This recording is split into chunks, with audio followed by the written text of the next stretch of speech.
Health Education Lecture Series. All the listeners of Health Education Lecture Series, I'm your host, Gurdeep Singh Sandhu, homeopathic consultant. My clinic address is 7021 Village Parkway, Dublin, California 94568.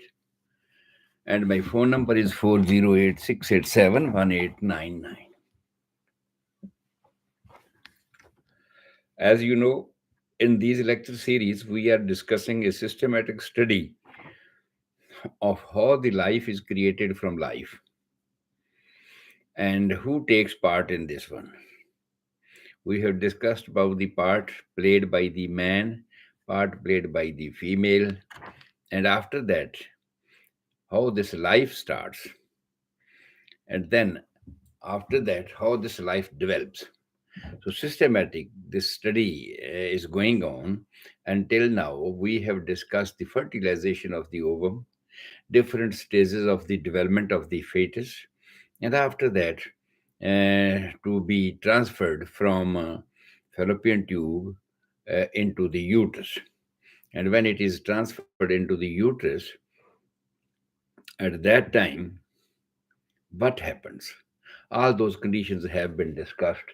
But uh, how this placenta is formed, and what is the role of the placenta played in, and how the umbilical cord is formed, what's the role played by the umbilical cord, what is the structure of the placenta, and what is the structure of the umbilical cord.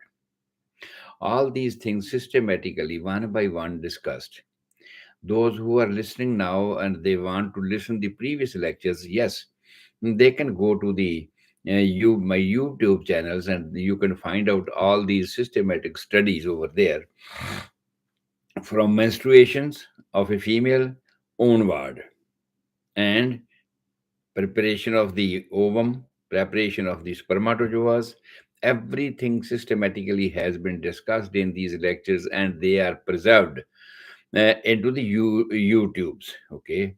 So even on Facebook media, all the lectures remains about 30 days. So within 30 days, if you are listening, yes, you can go to my Facebook and you can come into friendship with me on Facebook, and then you can listen, see all these lectures systematically since last 1 month. Though this program is running since many months, it's not only 1 month. Since many months, I'm running these programs systematically. But whatever programs are available in the YouTube and the Facebook media, you can see those programs. And if you want to go more deeper, more back to that, then you can go to my YouTube channel and you can subscribe that. If you are a daily listener of these programs, yes, you Unknown might be caller. listening these programs on the Sabrang radio station and also on the YouTube media and Facebook medias. Even if someone is missing any of the lectures, they can go to YouTube and to find out all the old lectures wherever they want to find it out. Okay, so then after that,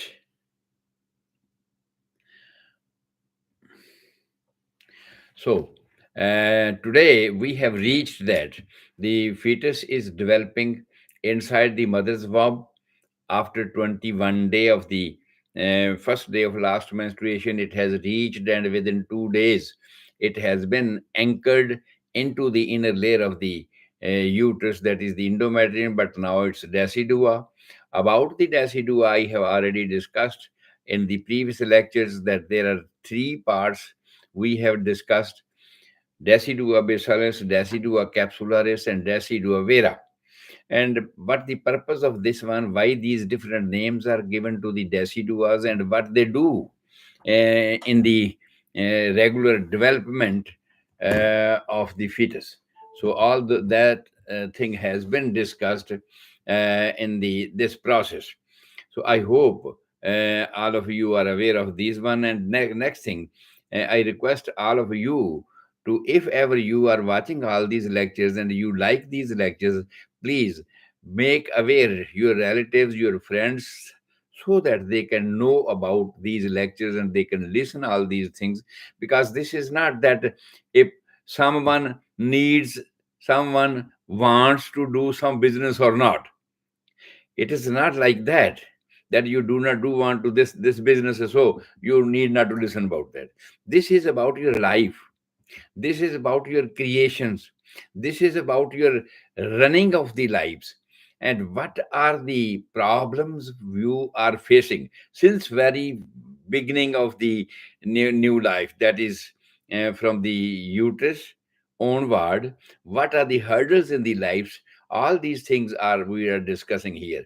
And hurdle means, here I'm using the word hurdle. Basically, this is the word is converted later on into diseases. So what are the diseases of the human beings since beginning? Just like in the fallopian tubes, when I was discussing, I told you there is a hurdle. If the fallopian tube is long, if the embryo or the blastocyst at that stage, when the sperm and ovum meets each other, and the new structure was formed, and that was known as blastocyst. And then blastocyst has a limited time.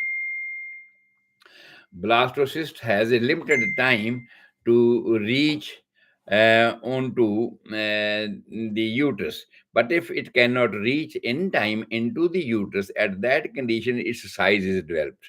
Its size is more than it can pass into the hole between the fallopian tubes and also the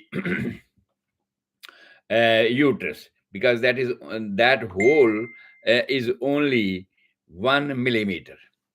That hole is only 1 millimeter. So if the size of the blastocyst means maturation of the ovum, means when the ovum and sperm meets each other, that new life, if increases in size more than 1 millimeter, then it is not possible for this new structures to pass into the uterus. And here we have already discussed about that. There is not much space which is required by the developing fetus into the fallopian tubes. Under those conditions, it cannot survive more than 12 weeks. Under those conditions, it, due to deficiency of food materials, it cannot get it into the fallopian tubes. Due to lack of space, it cannot develop himself. Ultimately, it is converted into a mole, just like a mole berries uh, hanging into the tree. The same way, then it causes two problems. One problem was that it blocks, first of all, the life has stopped. And if the mole is it is converted into mole, then yes, we can say the mother is survived. Mother is survived. But if it is not converted into mole, under some condition, it's a very painful conditions, and very painful condition, and sometimes enlarging size of the blastocyst can kill the mother. Himself, he goes out of the team, out of the game. But same way, because of this conditions, mothers die in the previous area. But nowadays, medical science has developed a big technology, and we can follow this ovum and the sperms since their beginning of meeting, and what happens to that. So ultrasound and all those techniques has make us aware that what's going on, whether normally it has reached into the uterus or not. If it is not reached, the condition number one is the long tube.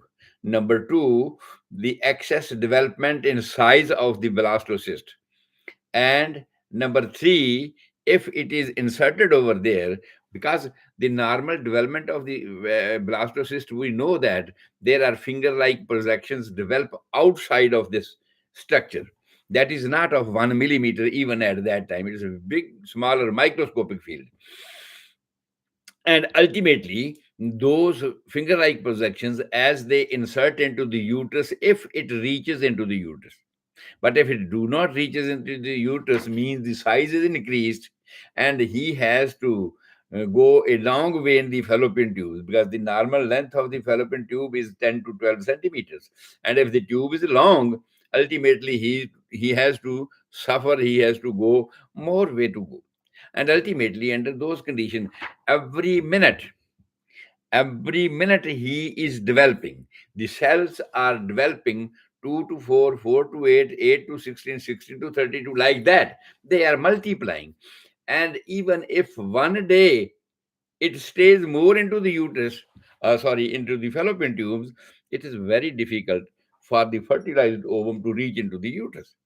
So these were the hurdles. Basically, these are the diseases. These are the diseases. Some diseases are because of the structural diseases, just like the tube is long.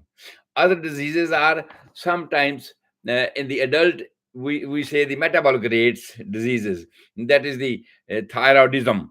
Sometimes you might have seen the patients with thyroidism, thyroid problems. They are bulky, heavy, big bodies. Means they are eating the same food which the other family members are eating, but they are increasing more and more in size as compared to the other family members. The same way, if this type of condition is with this blastocyst, blastocyst means the sperm and ovum. Any one of these two any one of these two combinations, sperm and the ovum, may bring this property from their mother or from their fathers, ancestors, and that may cause problems in the development, excessive development or less development. All these things can happen. So less development, no problem. It can develop when it goes to the uterus. But at this time, if the excessive development is within this limited period of 7 days, 14 days, there is ovulation, 2 days to be fertilized, and after that 5 days to reach into the uterus, means 21 day from the last menstruation, first day of the last menstruations. So if the weight, sorry, size remains normal under 1 millimeter, it's easy for this blastocyst to reach into the uterus, and then after 2 days it develops in a big environment. Tube was a congested, narrow development. And now in the uterus, it has a big area to develop. And uterus has more flexibility than the fallopian tubes. That is why it feels more easy. And then the finger-like projections which were developing outside this blastocyst, that is known as chorionic villi, they are easy to be inserted into the inner layer of the uterus. The inner layer of the uterus was known as endometrium. Every menstrual cycle, the endometrial layer of the uterus, that's the inner layer of the uterus, is dissolved and excreted outside the uterus with the bleeding, with the menstrual blood. But now, when this fertilized ovum has been inserted into the uterus, it sucks the blood over there. It sucks the oxygen and food materials from that endometrial layer, which was already prepared by the nature. Every month, every menstrual cycle, it is prepared by the nature. And it was also prepared when there was menstruations, when there was no fertilization, when there was no advancement of the life. But now, if the advancement of life is there, then this layer was known as decidua. We changed the name of this one, decidua. Okay, so decidua has three forms. I have already told you about the basalis, about the capsularis, and about the vera. So all these parts of this decidua plays a different role in the development of the fetus. Placenta is formed, umbilical cord is formed, structure of the umbilical cord I have specially discussed with that, because it is different from the other body structures, as we mentioned, the arteries and veins. flowing inside our arms and legs and everywhere.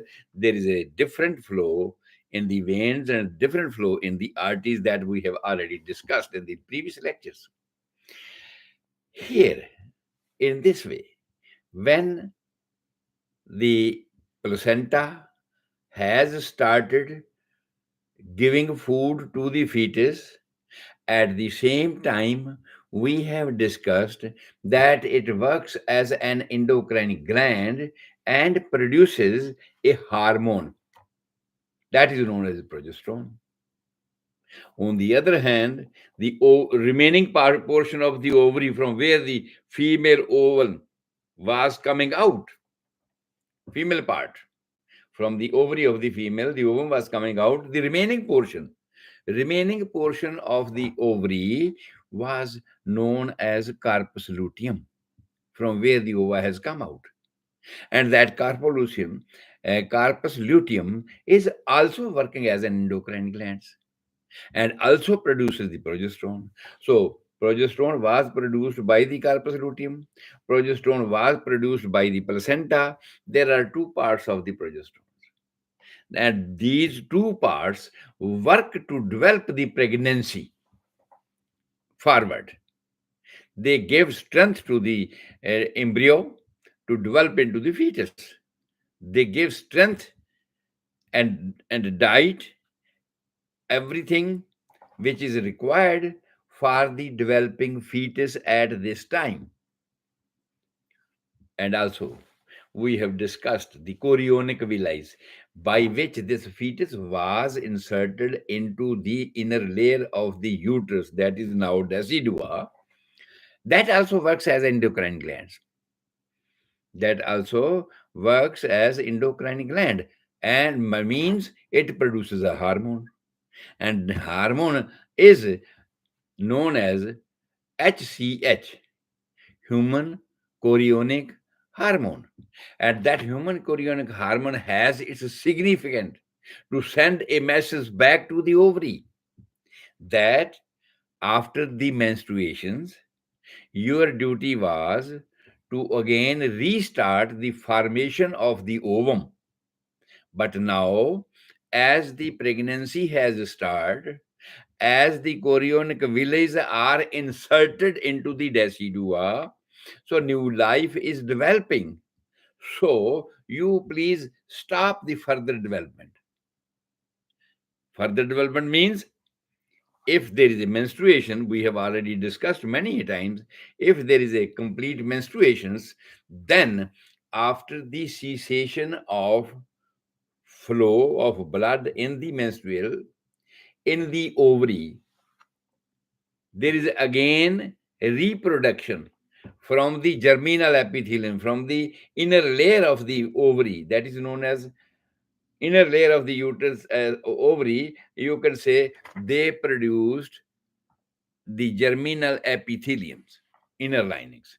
And from the germinal epitheliums, there develops the oocytes, just like paniri. It develops oocytes, and ultimately these oocytes develop into ovum. Oocytes are thousands in number, but only one develops into an ovum, one menstrual cycle. At one menstrual cycle, all the oocytes dissolve himself and only develop one ovum. So I'm telling about the chorionic hormone, HCH. Human chorionic hormone indicates when it goes through the blood to the ovary, it gives an indication to the ovary, oh, please stop further developing the oocytes. Oh, please stop further developing the new ovum because already the pregnancy has started and we need your cooperations so that you can help to produce progesterone by the corpus luteum, which can help ultimately to develop the pregnancy. And the same thing is done by the placenta. It's also producing the progesterone. So these two parts of the progesterone and also the stopping, which was developed under, because one thing, again, I can repeat it here. After the menstruation, cessation of the blood, one hormone from the interior pituitary of the brain develops immediately. Immediately, when the flow goes out, means estrogen hormones, LH hormones are flowing out with the menstrual flow. At the same time, brain gets a signal that these things are deficient in the blood now. Their concentration is low now. At the same time, that signal starts producing follicular stimulating hormone, which which develops the follicles again. This is what happens into the ovary. I'm telling you now. This is what happens in the ovary. That from the inner linings of the ovary is a round oval type, and in the inner lining of the ovary, that is known as germinal epithelium. And germinal epithelium, under effect of a follicular stimulating hormone, start germinating.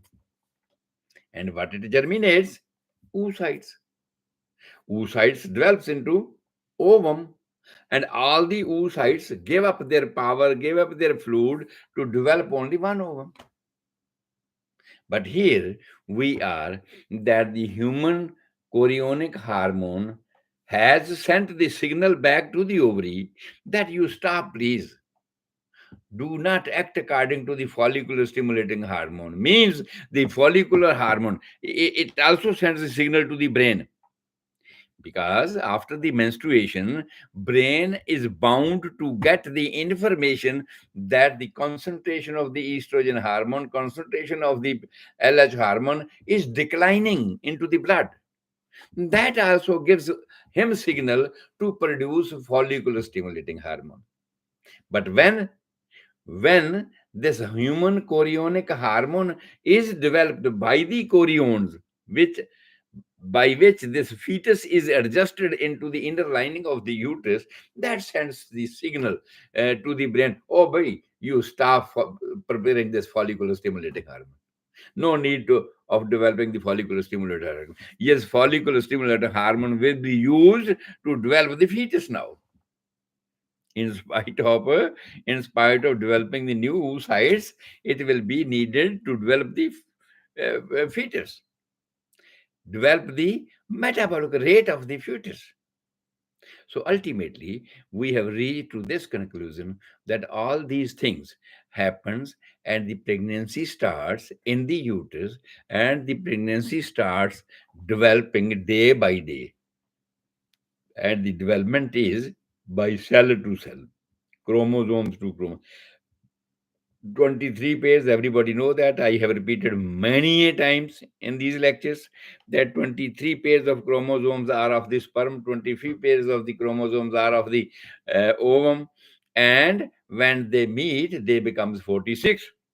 But ultimately it's not possible for them to live in one house and live as an enemy. Why, like an enemy, they cannot live in one house. Ultimately one has to die. But they do not die. They survive. How they survive? They mix up with each other. They fuses. The actual word is fuses. They fuse with each other. Then from 46 to becomes 23 again. They were half and half portion, diploid cells. This is known as diploid cells, half and half. And when half and half fuses with each other, they form a complete cell. And that cell again has chromosomes, 23 pairs. 23 pairs chromosomes has 22 pairs body chromosomes, which do not preserve any special character of the new life, just body characters. But the one pair that is known as characteristic pair, that gives the characteristics of the forefathers, fathers, mothers, from forefathers, grandparents, whatever they have preserved from their life, from their chromosomes, that is preserved in only one, you can say the one couple, okay, one pair. And when both joins, it has become one. So then, whosoever will be the winner, whosoever will be the stronger, whatever will be the stronger will preserve the character of his forefathers. मां पर थी, पिता पर कोड़ा, बहुता नहीं थे थोड़ा थोड़ा. They preserve the characters of the mother or of the father. If XX wins, female life is creating, preserve the characteristics. If XY meets, preserve the characteristic of the parents, and ultimately they preserve not only from the mother and father, they preserve even long back from their generations. Some of the characters are visible in new generations, which were not in the father, which were not in the mother, but they were of their forefathers. So this is what they preserve it in one chromosomes, and there are thousand, not hundreds, thousands and thousands of genes. Thousands and thousands of genes means each gene has a specific characteristics to develop in the new generations. How many develops? It's a different story. Not all the characters from the father or from the mother develop in one girl or in one boy. No, some of some of it develops the characteristic of a father or a mother, and even some of it may come from their forefathers, but that remains latent in this chromosomal state and genetic states, genes you call it. Okay, so in the genes, all these things remains in a latent stage, but they do not show their effects in the coming generations, in the next generations, and from next to next, sometimes some of it is more active, and that produces the characteristics. You could say, oh, it matches, its character is like his grandfather, his character is like his grandmother. Like that we say, because those genes were latent in their next generations, but when their next generation has started a new life, these genes become active. So this is what the backstory is. So ultimately, this fertilized ovum has started its new life in the uterus, and ultimately, it will go on developing. It will go on developing, and in the next lecture, I think now our time is over for the English lectures. Tomorrow, I will discuss all these things, that how it develops in the uterus.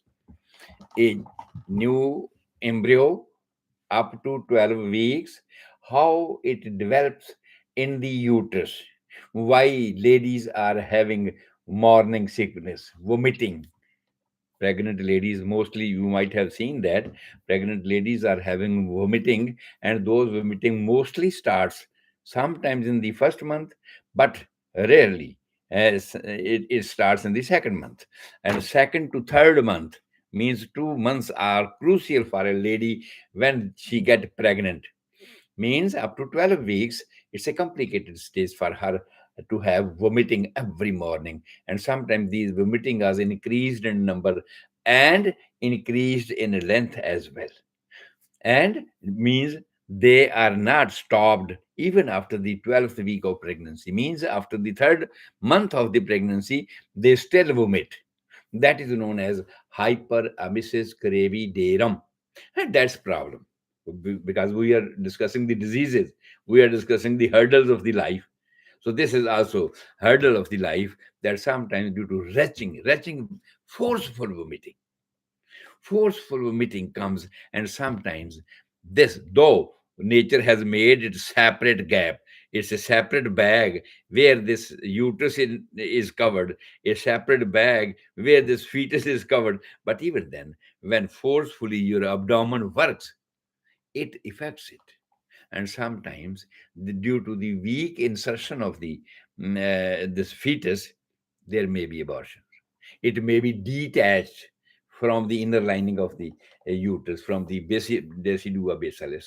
And then there may be bleeding, and there may be abortion. All these things can happen because of the hyperemesis gravidarum, excessive vomiting of the pregnant females. Under these conditions, it's also a hurdle in the life.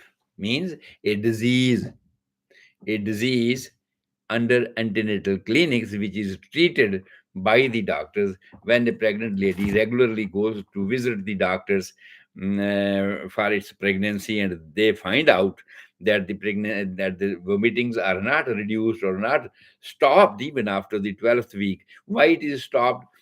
Because I have already told you the reason behind this vomiting.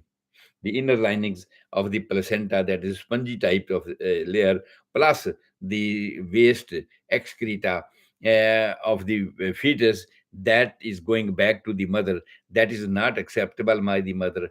That is why the female vomits. Sometimes we eat something and we vomit, because that whatever we have eaten is not acceptable by our stomach, by our body. The same way, when this thing, the excreta of the inner lining of the placenta, that is the spongy layer, plus the excreta of each and every cell of the fetus, when the blood goes back to the mother, is not acceptable to the mother. Then, under those conditions, she starts vomiting.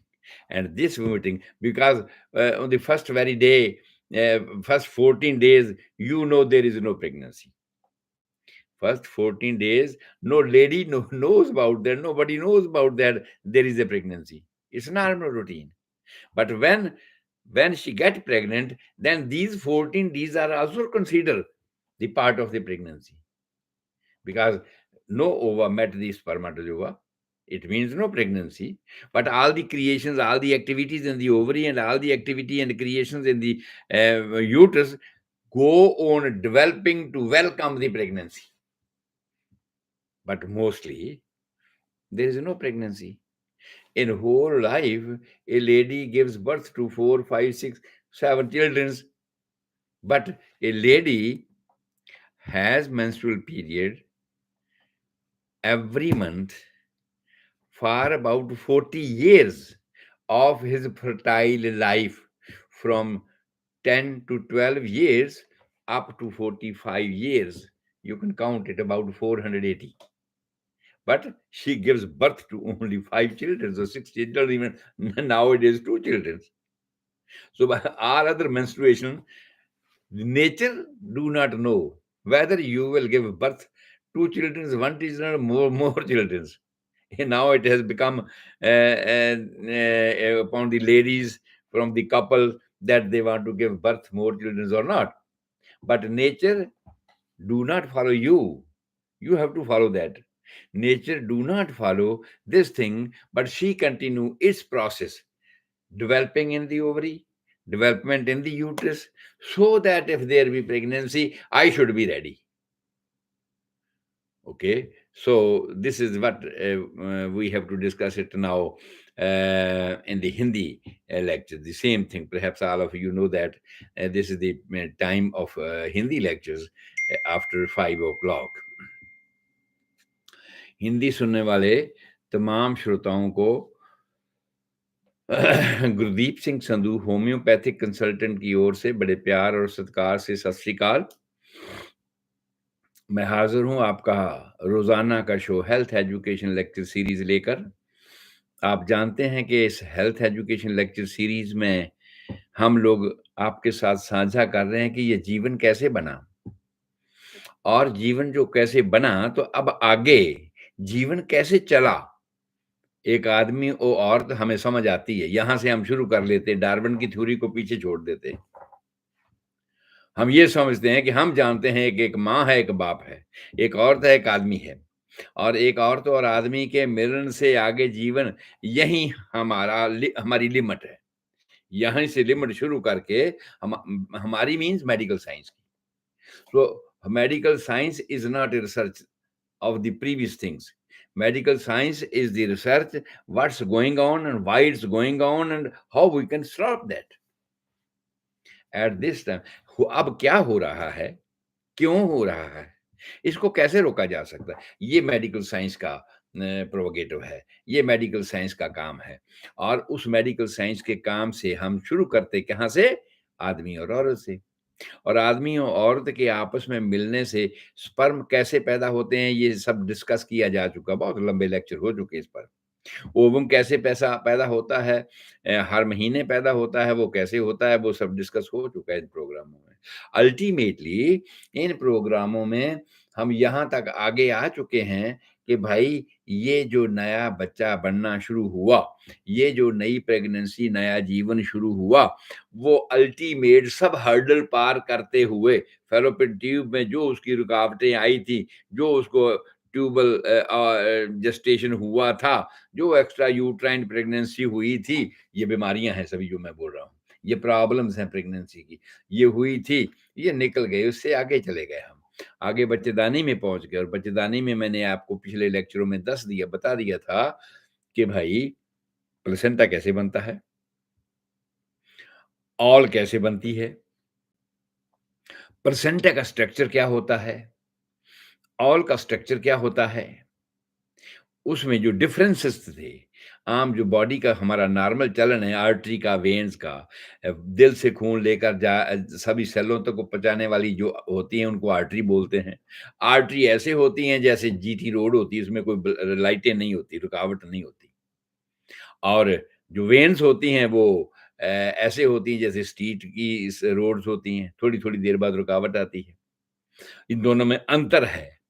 लेकिन ये placenta और all के संबंध में मैंने आप सब लोगों को बताया था कि यहाँ पर कुदरत ने इस नियम को बदल दिया, या ऐसे कहें कि हमने नाम बदल के रख दिए, ये समझने के लिए कि उसका स्ट्रक्चर डिफरेंट है।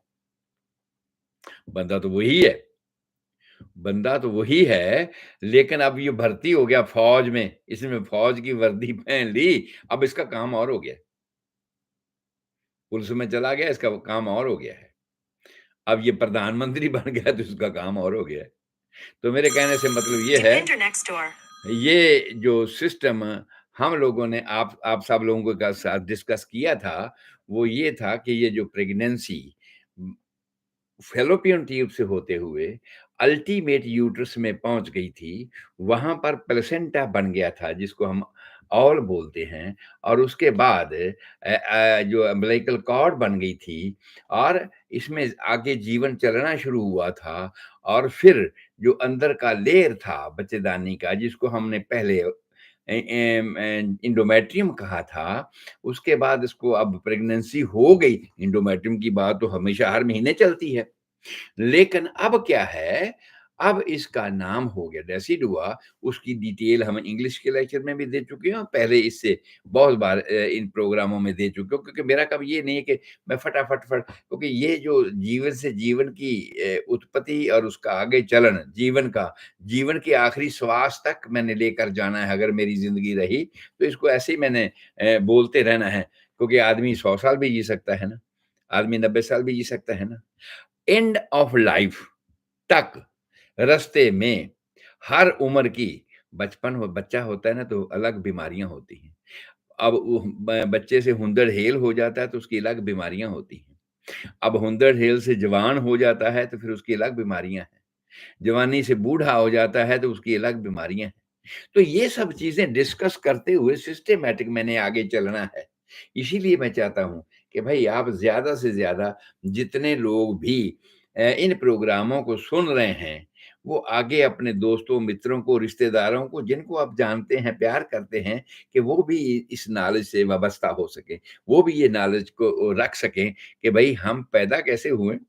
पहले ज़माने में तो होता था ना कि माँ को पूछते थे, "माँ मैं कैसे आया?" तो माँ बोलती थी, हमारी छत के ऊपर तेरे को कोई रख गया था, तो हमने ले लिया।" कोई बोलती थी, "नहीं, एक साधु महात्मा आए थे, वो मेरी झोली में तुम्हें डाल गया, मतलब ले गया", और बच्चे भी सैटिस्फाइड हो जाते थे। आज के बच्चे सैटिस्फाइड नहीं होते हैं। आज के बच्चे ये जानना चाहते हैं और जानते भी हैं, क्योंकि टीवी का जो मीडिया है, या आजकल तो सभी जगह ही ऐसा हो गया है कि वो बातें बहुत पीछे रह गई हैं। अब हमें बताना पड़ता है। अब तो स्कूलों में भी जो सेक्स एजुकेशन के नाम से यही सब बताया जा रहा है कि कैसे-कैसे है, क्या-क्या है। हाँ, ठीक है, उनकी एक लिमिट है। अब एज़ अ डॉक्टर मेरी लिमिट कुछ और है। मेरी लिमिट ये है कि इस रास्ते में जीवन की उत्पत्ति, जीवन से होने के रास्ते में और डेवलपमेंट होने के रास्ते में कौन-कौन सी रुकावटें हैं। कौन-कौन सी प्रॉब्लम है, जिनको हम बीमारियाँ बोलते हैं। वो चीज़ हम डिस्कस करते आ रहे हैं कि फ़ैलोपियन ट्यूब में क्या प्रॉब्लम्स थी। इवन ओवरी की प्रॉब्लम्स भी हैं, बहुत सारी प्रॉब्लम्स हैं उसमें। इनको हम आगे के चैप्टरों में जब ये एक नॉर्मल स्टेज पे हमने इसकी डिलीवरी कर दी। अभी माँ के पेट तक की लिमिट है, जब माँ के पेट से बाहर बच्चा आएगा और उसके बाद जब इसको आम रूटीन में बुढ़ापे तक हम ले जाएँगे, फिर उसके बाद बीमारियाँ शुरू होगी। वो जो बहुत बड़ा, लंबा काम होगा और उसमें हम लोग आप लोगों को बताएँगे कि भई कौन-कौन बीमारियाँ किस-किस उम्र में आती हैं, उनका क्या-क्या निशानियाँ होती हैं, जिसको हमें याद रखना होगा क्योंकि हर घर में बच्चे भी हैं, बूढ़े भी हैं। और बच्चे भी उनको क्या-क्या तकलीफ हो सकती है, ब जवानों को क्या-क्या हो सकती है, बूढ़ों को क्या-क्या तकलीफ होती है, फिर उनको डिटेल में बताएँगे और स्टार्टिंग की बात जो ओवरी से मैंने शुरू की, ओवरी में क्या-क्या तकलीफें हो सकती हैं, ओवेरियन सिस्ट हो सकते हैं, बहुत सी बच्चियों को बहुत सी मासिक धर्म की प्रॉब्लम्स हो जाती हैं और वो जो मासिक धर्म की प्रॉब्लम्स हो जाती हैं, उसके पीछे ओवरी का बहुत बड़ा योगदान है। और ओवरी का बड़ा योगदान है, हार्मोन्स का बहुत बड़ा योगदान है, ये सब चीज़ें हम आपको डिस्कस करते जाएँगे। लेकिन नॉर्मल जीवन चलते हुए नॉर्मल में अब किसी रुकावट के किसी कारण से कुछ हो गया है, तो वो बीमारी वो वक़्ती बात है। लेकिन नॉर्मल जीवन चलते हुए रास्ते में जो-जो रुकावटें आ रही हैं, आ सकती हैं। उनकी बात हम कर रहे हैं अभी, तो वो हमने कर रहे हैं कि भई ये जो फ़ीटस था, ये इसमें डेवलप होना शुरू हुआ, माँ के पेट में 21वें दिन में आ गया और 2 दिन इसको और लगे वहाँ पर एडजस्ट होने के लिए 23 दिन हो गए और उसके बाद फिर ये वहाँ पर एडजस्ट हो गया। वहाँ फिर ब्लीडिंग होनी मैंने ये ब्लीडिंग की बात आप सब लोगों को कही थी कि जहाँ कोरियन को विलाइज़ इसमें इंसर्ट होती हैं, कई बार उनका इंसर्शन पूरा नहीं होता। उनका जुड़ना सही नहीं होता। पंजाबी में ये हिंदी में ये समझो कि वो आपस में सही नहीं जुड़ते, उस हालात में क्या होता है? उस हालात में कुछ ब्लीडिंग हो सकती है। तो मैंने पहले लेक्चरों में ये आप सब लोगों को बताया था कि भाई अगर किसी बच्ची को, किसी लड़की को मासिक धर्म आने क्योंकि वो तो जानती नहीं ना कि मैं प्रेग्नेंट हूँ, एक्सपेक्टेड नहीं है ना। लेकिन हाँ, अगर गृहस्थ जीवन नॉर्मल चल रहा है तो फिर एक्सपेक्टेड है। और कुछ लोग वैसे ही उनको ये तमन्ना है, चाहना है कि भाई बच्चा अब हो जाए तो ठीक है। अब तो शादी को काफ़ी देर हो गई है, अभी बच्चा नहीं हुआ तो आस-पड़ोस वाले भी पूछना शुरू कर देते हैं। तो उस लिहाज में मैं ये बताना चाहता हूँ कि अगर मासिक धर्म से 1 हफ्ता पहले, 5 से 7 दिन पहले अगर किसी बच्ची को ब्लीडिंग मीन्स स्पॉटिंग कुछ-कुछ जब वो टॉयलेट पे बैठती है या बाथरूम रेस्टरूम जाती है, पेशाब के लिए जाती है, स्टेन करती है तो थोड़ी स्पॉटिंग होती है। और वो जो स्पॉटिंग होती है ना that's a positive sign of pregnancy. बच्ची सोच सकती है, वो लड़की सोच सकती है कि भई अभी तो मेरे महीना आने में 1 हफ्ता बाकी है। और मुझे आज ही ऐसे पंजाबी में बोलते हैं जो दाग लग रहा है या हिंदी में बोलते हैं दाग लग रहा है, जो दाग लग रहा है। तो वो दाग लगना नहीं है, आपके लिए एक ऐसा इंडिकेशन है नंबर 1 कि आप प्रेग्नेंट हो। नंबर 2 कि आप प्रेग्नेंट तो हो, लेकिन आपकी जो कोरियोनिक विलाइज़ थी, जो नया बच्चा जन्म ले रहा था, फ़ीटस था, उसको उस वक़्त फ़ीटस नहीं बोलते, एम्ब्रियो बोलते हैं। एम्ब्रियो था, वो माँ के पेट में एडजस्ट होने की कोशिश कर रहा है, लेकिन वो जहाँ कर रहा है, वो अभी ढीलापन है। खुरदरापन तो उसने कर दिया, काट तो दिया नर्व्स को, लेकिन उसमें वो एडजस्ट नहीं कर पाया, उसमें से थोड़ा ब्लड बाहर आ गया। वो जो ब्लड है, वो आपका स्ट्रेन करने से मल त्याग के समय ज़ोर लगाने से या पेशाब करने के वक़्त थोड़ा स्ट्रेन करने से वो ब्लड बाहर आ गया, तो वो ब्लड आपके लिए एक गुड इंडिकेशन है कि भई आप प्रेग्नेंट हैं। दूसरी इंडिकेशन क्या है आपके लिए कि ये जो ब्लीडिंग है, ज़ख्म कहीं भी हो जाता है ना, बाहर भी हो जाता है, तो हम उपचार करते हैं, उसका उपराला करते हैं कि भई किसी न किसी तरह जल्दी ब्लीडिंग रुक जाए। पट्टी बाँध देते हैं, दवाई दे देते हैं, तो क्या करते हैं, हम सोचते हैं जैसे आम लोगों को तो इतना ही उपचार होता है, लेकिन अगर डॉक्टर कोई होता है तो वो बोलता है भई या तो विटामिन सी की कमी है या विटामिन के की कमी है, चाकू तो लगा नहीं, फिर भी ब्लीडिंग बार-बार हो रही है, कभी मुँह से हो रही है, कभी कहीं से हो रही है, कभी कहीं से हो रही है, तो उसका मतलब ये है कि यहाँ पर चोट नहीं लगी, चाकू नहीं लगा, कुछ नहीं लगा, फिर ब्लीडिंग हो रही है, तो क्यों हो रही है? उसका मतलब ये है कि विटामिन सी, विटामिन के, कैल्शियम, जो जो थ्रोम्बिन बनाता है, जो क्लॉटिंग बनाता है खून की, जम जाए उसमें, उसकी कमी है। तो मतलब दूसरी इंडिकेशन आपके लिए ये है कि यू शुड गो टू आपको डॉक्टर के पास जाना चाहिए। आपको डॉक्टर के पास जाना चाहिए और इस स्पॉटिंग के बारे में बताना चाहिए ताकि आपकी डॉक्टरनी साहिबा ये चेक कर पाएँ कि अभी 1 हफ्ता तो इसका रहता था मेंसेस आने में, अब ये कोशिश भी कर रही थी प्रेग्नेंसी होने के लिए और ये स्पॉटिंग इसको हो रही है, तो ये नर्वस हो गई कि कहीं फिर मेरा अबॉर्शन तो नहीं हो रहा। मैं तो चाहती थी प्रेग्नेंट हो जाऊँ, कहीं मेरा प्रेग्नेंट तो अबॉर्शन तो नहीं हो रहा। इस चीज़ को सोचते हुए वो एंग्ज़ियस हैरान-परेशान डॉक्टर के पास जाती है, लेकिन डॉक्टर उसको जो जानता है गायनी, मिडवाइफरी, ऑब्स्टेट्रिक्स के बारे में वो कहेगा, "अरे बाबा, ये तो कांग्रेचुलेशन वाली बात है भई, आप तो प्रेग्नेंट हैं, you have to take precautions और अंदर आपके पट्टी नहीं लग सकती।" ज़ख्म हुआ है तो स्टिचिंग नहीं हो सकती। तो उसके लिए तो ये उपचार ही होगा ना कि आप रेस्ट फरमाएँ, रेस्ट करें और आपके शरीर में जो कमी है जिसकी वज़ह से ये कॉम्पैक्ट जो कोरियोनिक विलाइ थी वो यहाँ माँ के अंदर के मेम्ब्रेन में नहीं लग पाई, तो उसके लिए आपको विटामिन सी, विटामिन के या अच्छी खुराक देने की ज़रूरत है।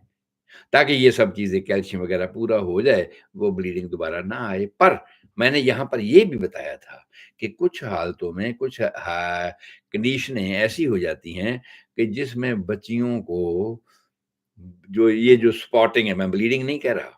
ब्लीडिंग का मतलब पता ही है फ्लो जो औरतें अच्छी तरह जानती हैं कि फर्स्ट डे थोड़ा कम फ्लो होता है, दूसरे-तीसरे दिन फिर बहुत ज़्यादा फ्लो होता है। चौथे दिन फ्लो कम हो जाता है और 5वें दिन स्टॉप टोटली 3 टू 5 डेज़ इसका नॉर्मल पीरियड होता है मासिक धर्म का। और हम क्या कह रहे हैं?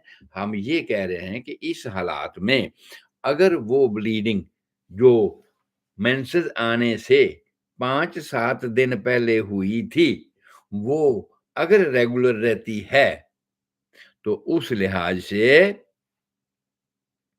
आपको केयर करने की ज़रूरत है कि भई ये लगातार हर स्पॉटिंग जब भी हम जा हालाँकि प्रेगनेंसी पॉज़िटिव हो गई, डॉक्टर ने भी डिक्लेयर कर दिया और फिर आपने अपना तजर्बा भी कर लिया कि भई चेक करना था, प्रेगनेंसी टेस्ट लाना था, वो भी कर लिया, डॉक्टर ने भी आपका खून चेक कर लिया। आजकल तो मुँह का जो लिप्स के जो म्यूकस मेम्ब्रेन है ना, वहीं से चेक कर लेते हैं क्योंकि हार्मोन चेंज हो जाते हैं। हार्मोन माँ के अंदर चेंज होने शुरू हो जाते हैं और मिनट सेकंड में जैसे टेलीफ़ोन की तारें फटाफट मैसेज पहुँचा देती हैं इंडिया में, अभी फ़ोन यहाँ किया और इंडिया में पहुँच गया। ठीक इसी तरह वो जो हार्मोन्स की चेंज होती है आजकल टेस्ट हम लोग म्यूकस मेम्ब्रेन यहाँ मुँह मुँह से सलाइवा लेकर भी चेक कर लेते हैं। पेशाब चेक करने की रवायत बहुत काफ़ी पुरानी हो गई है। और इसी तरह ही जो आजकल प्रेगनेंसी टेस्ट जो डेवलप हुए हुए हैं यूरिन से वो तो आप जानती हैं सभी। लेकिन अगर लगातार स्पॉटिंग हो ही रही है, प्रेगनेंसी भी है, तो यकीनन बच्चा आपका कमज़ोर हो सकता है। ये आपके लिए थोड़ी एंग्ज़ियस होने की, सोचने की बात है, घबराने की बात है, उसके लिए उपचार करने की ज़रूरत है कि भई मेरे शरीर में, मेरे खून में कुछ ऐसी चीज़ों की जिसको हम ब्लड क्लॉटिंग फैक्टर बोलते हैं।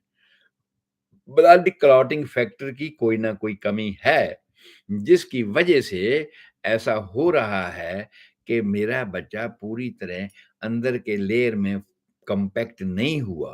वो जो कोरियोनिक विलाइ थी, जो एंकर कर गई थी, उसको जोड़ जोड़ रही थी, वहाँ कुछ ढीलापन है और वहाँ पर ढीलेपन के लिए ज़रूरी है कि जहाँ चोट लगी होती है, हम रेस्ट देते हैं भई। ये अंग को चोट लगी, इसको रेस्ट दो भाई।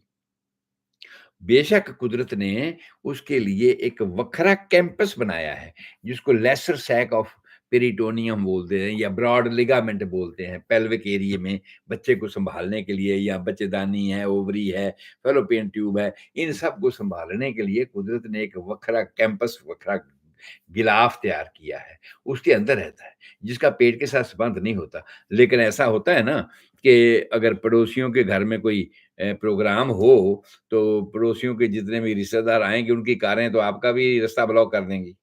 ये नॉर्मल होता है ना? तो ठीक इसी तरह ही अगर इस तरह की कोई प्रॉब्लम पेट में हो जाएगी, तो ज़ोर लगता है, कब्ज़ हो गई है, रोज़ाना आप स्ट्रेन कर रही हैं, या पेट में गैस बन रही है, या कुछ और प्रॉब्लम, तो उसका इफ़ेक्ट भी पड़ोस को पड़ सकता है, जिसकी वजह से भी ऐसी स्पॉटिंग हो सकती है। रेस्ट देने की बात हम कर रहे हैं। और उसके बाद फिर आपको मैंने बातें जो बताई, जिसको हम बोलते हैं blood clotting factor. Blood clotting factor कि खून क्यों रुकता है? बह रहा है खून, क्यों जम जाता है? और वेनस ब्लड, जो हार्ट से जा रहा है ब्लड आर्टरी में, आर्टेरियल ब्लड, दोनों की कंपोज़िशन में अंतर हो जाता है। और जो आर्टरी से जा रहा है ब्लड, वो क्लॉट नहीं करता जल्दी, क्योंकि उसमें जो पोर्शन है ऑक्सीजन का, वो डब्ल्यूबीसी के आरबीसी के अंदर होता है, बाहर नहीं होता। और जैसे ही चोट लगी, खून बाहर बहा, खून जब बहा, तो उसका जो डब्ल्यूबीसी आरबीसी था वो टूटा, उससे ऑक्सीजन बाहर आई। जैसे ही ऑक्सीजन बाहर के संबंध में आती हैं, तो जो कैल्शियम था खून का, वो आपस में ऑक्सीजन से मिला, तो उसने बना दिया थ्रोम्बिन, मीन्स क्लॉट। खून बाहर आ जाता है तो थोड़ी देर बाद क्लॉट हो जाता है, उसका टाइम पीरियड है। उसको हम बोलते हैं ब्लड क्लॉटिंग फैक्टर में टाइम। कितना टाइम है कि ये ब्लड इसका क्लॉट कर जाता है। कुछ लोगों को ब्लड क्लॉटिंग फैक्टर में नुक्स होता है, तो फिर खून बहता रहता है। तो हम क्या बात कर रहे हैं, हम तो प्रेगनेंसी की बात कर रहे हैं। प्रेगनेंसी में अगर स्पॉटिंग लगातार हो रही है थ्रू आउट, अब बच्चा तो 3-4 माँ के पेट में 3-4 महीने हो गए, 5 महीने हो गए, स्पॉटिंग तो फिर भी हो रही है। तो अल्टीमेटली इसका मतलब ये है कि माँ के खून में कुछ ना कुछ डेफिशिएंसीज़ हैं, जिनको पूरा करने की ज़रूरत है। इसीलिए हमारी एंटीनेटल क्लिनिक्स जितनी भी हैं, वो सब योगदान यही करती हैं कि माँ के खून के, माँ के यूरिन के सैंपल वगैरह लेकर ये चेक करना कि इसमें कोई इस तरह की कमी तो नहीं है। आज नहीं है तो आने वाले समय में प्रेगनेंसी के दौरान तो इसको कोई ऐसी कॉम्प्लिकेशन नहीं हो सकती।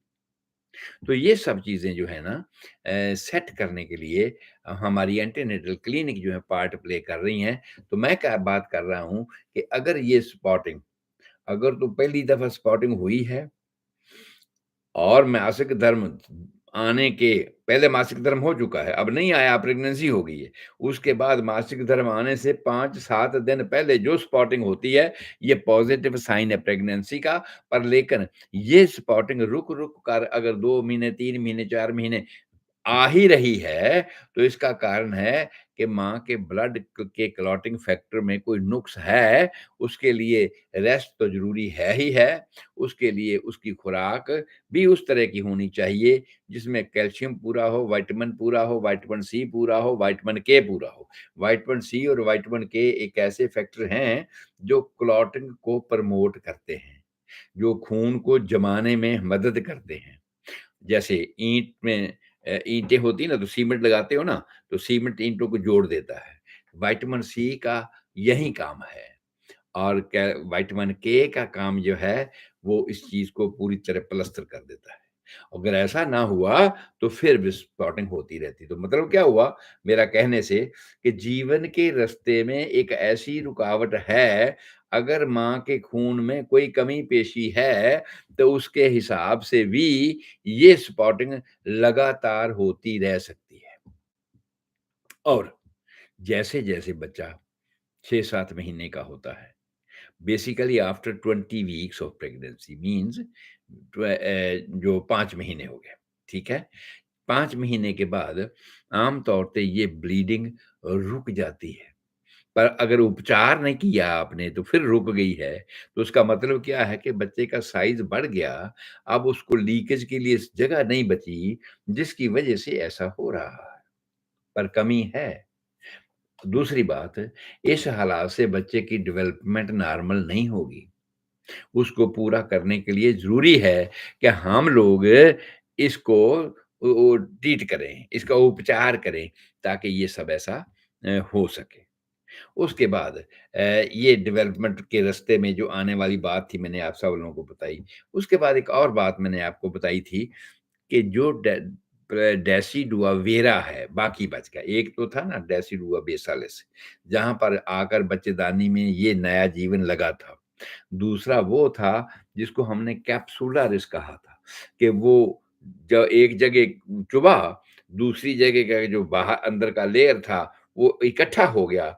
तो इस जो नया जीवन अंदर आया था, उसको घेरे में ले लिया। अगर बाहर कोई फॉरेन बॉडी आ जाता है ना, कोई बंदा आ जाता है ना, लगता है कि दुश्मन है, तो जितने घर के मेंबर हैंगे या जितने भी उस एजेंसी के बंदे हैं, पूरे उसको घेरा पा लेते हैं। नॉर्मल बात है ना? तो नॉर्मल बात है, ये बाहर से कोई चीज़ आई और अंदर जाके सेट हो गई, अभी पता नहीं है कि ये दोस्त है कि दुश्मन है। लेकिन हम तो दुश्मन ही समझते हैं ना, हमारे घर में घुस आया है। तो वो क्या है, जो बाहर का जो डेसिडुआ होता है, जो बाहर का अंदर अंदर का बच्चेदानी का लेयर है, जो बाकी बच गया है, वो इसको घेर लेता है। और घेरने का मतलब ये है कि उसको हम बोलते हैं डेसिडुआ कैप्सुलरिस, कैप्सूल बन गया और कैप्सूल में उसने घेरे में ले लिया। लेकिन बाद में पता चलता है ये तो अपना ही है, ये तो अपना ही है, तो देन इट प्रोटेक्ट्स कि भी ये फ़ॉल ना कर जाए, नीचे ना गिर जाए, और टेस्ट डेसिडुआ कैप्सुलरिस उसको कैरी ऑन करी रखता है कि ठीक है भई, अब तुम घर के बंदे हो, तो कोई बात नहीं, तेरे को कैरी करते हैं।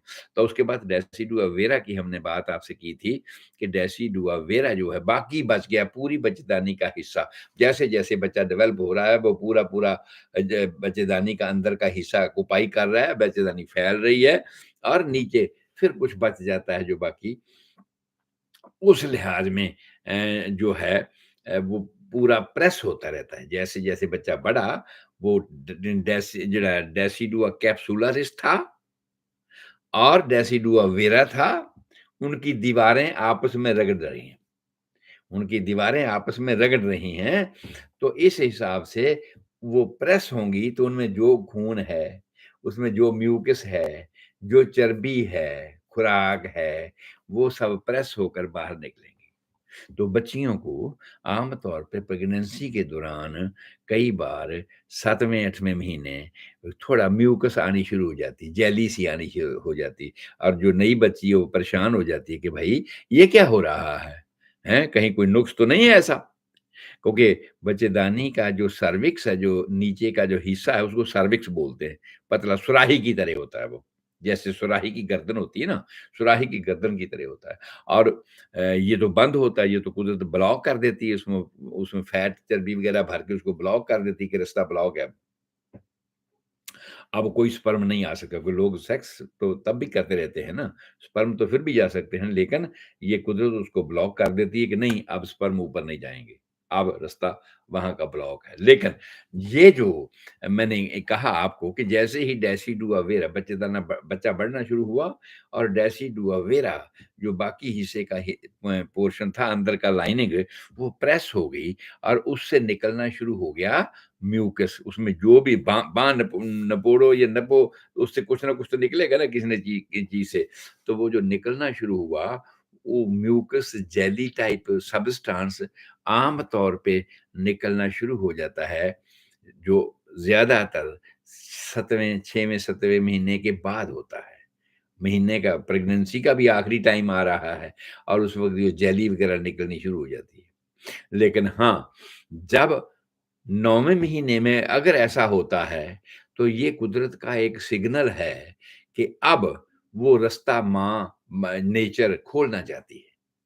अब वो रास्ता, क्योंकि बच्चे का सिर नीचे आ रहा है, जो ज़्यादातर आम तौर पे 6वें महीने में आना शुरू हो जाता है। बच्चे का सिर नीचे हैवी होने की वजह से सिर नीचे हो जाता है। पहले जिस मर्ज़ी पोज़ीशन में, वो पोज़ीशन बताएँगे हम कैसे-कैसे होता है।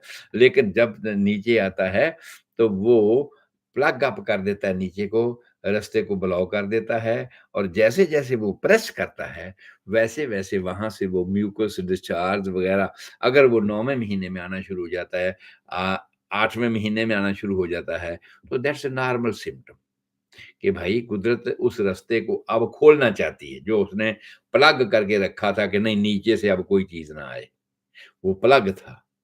क्योंकि ऐसा तो नहीं होता कि एक बार प्रेगनेंसी हो गई में महीना 2 महीने में, तो लोग गृहस्थ जीवन में तो चलते ही रहते हैं, तो इसका मतलब दूसरे-तीसरे महीने फिर प्रेगनेंसी हो जाए, नहीं ना होती। क्यों नहीं होती? एक तो ओवरी में वो काम रोक दिया, जो एचसीएच हार्मोन था कि ना भई तुमने वो दोबारा काम नहीं करना है। एक यहाँ पर प्लगिंग हो गई है, ये बच्चेदानी की, जिसकी वजह से स्पर्म ऊपर जा ही नहीं सकते। तो अब हम क्या कर रहे हैं कि 8वें 9वें महीने में, क्योंकि पूरे 280 दिन लगने हैं प्रेगनेंसी को, और 8वें 9वें महीने में ये प्लग अप चीज़ जो है ओपन होनी शुरू हो जाती है। वो पंगरनी शुरू हो जानी है, प्रेस होकर निकलनी शुरू हो जाती है, तो वो म्यूकस डिस्चार्ज आम तौर पे बच्चियों को 8वें 9वें महीने में होना शुरू हो जाता है। That is also a good sign. और इसके बाद और बात हम कहना चाहते हैं कि 5वें 6वें महीने में जैसे ही पहले जो लगातार आपको स्पॉटिंग हो रही थी, अब खून बंद हो गया, उसका मतलब ये नहीं है कि आप क्योर हो गए, अब हेल्दी हो गए। उसका मतलब ये भी दिया जा सकता है कि भाई अब उस खून को बाहर निकलने का रास्ता नहीं मिला, क्योंकि बच्चे की डेवलपमेंट इतनी हो गई कि बच्चेदानी की दीवारों को इसने पूरा प्रेस कर दिया, जिसकी वजह से अब ये बाहर खून नहीं आ रहा है। लेकिन इसके लिए भी एंटीनेटल क्लिनिक्स जो हैं, वो माँ के खून को चेक करती रहती हैं और उसके बाद एंटीनेटल एडवाइसेज़ हैं हमारे पास, वो हम बताएँगे आप सब लोगों को आगे चल के इन प्रोग्रामों में, कि बच्चे का माँ का कंबाइन वेट कितना बढ़ता है। 28 पाउंड एक नॉर्मल प्रेगनेंसी में वेट बढ़ता है एक माँ का, और वो भी हम नज़र रखते हैं उस बात के लिए कि 28 पाउंड में केवल 7 या 8 पाउंड का बच्चा होता है नॉर्मल। बाकी क्या हुआ? 20 पाउंड? 20 पाउंड माँ का वेट बढ़ता है, और इस बच्चे इस व वेट की रेशियो में भी अगर फ़र्क आना शुरू हो जाता है, कम हो गया, तो भी हम समझेंगे कि बच्चा डेवलप नहीं हो रहा है। और माँ बहुत ज़्यादा फूल गई है, यूँ भी हम समझेंगे कि प्रॉब्लम हो गई है। और माँ तो बिल्कुल सूखी हो गई है और बच्चे का वेट जो है 28 पाउंड से भी ज़्यादा हो गया है, तो मतलब क्या है कि बच्चा बहुत ज़्यादा बढ़ रहा है। सो ये सब चीज़ें हम लोग एंटीनेटल क्लिनिक में इस तरह देखते रहते हैं, ताकि बच्चा जो पैदा हो वो नॉर्मल हालात में पैदा हो, वो माँ-बाप की इस तरह की बीमारियाँ लेकर ना आए जो उनको थी, कि माँ को थायरॉइड की प्रॉब्लम थी या बाप को कोई इस तरह की रेसिस फैक्टर की कोई प्रॉब्लम थी, तो वो बच्चा नाल लेकर नहीं आ रहा, ये चीज़ें हम लोग यहाँ पर जज करते रहते हैं। तो आज का समय हमारा ये जो हिंदी लेक्चर का है वो समाप्त हो गया है, और अभी हम चलते हैं पंजाबी के लेक्चर में। पहले तो हमारे साथ जुड़ा करते थे रेडियो प्रवास। वो शायद अब अपना एक स्टूडियो वहाँ शुरू कर रहे हैं इंडिया में, और इंडिया में स्टूडियो शुरू करने की वजह से 2-1 दिन के लिए शायद उनसे हमारा राब्ता ना हो पाए। उसके बाद फिर वो रेडियो प्रवास जो जर्मनी से चलता है, स नॉट नॉट जर्मनी से, न्यू जर्सी से चलता है, वो हमेशा हमारे साथ जुड़ते हैं पंजाबी के प्रोग्राम में।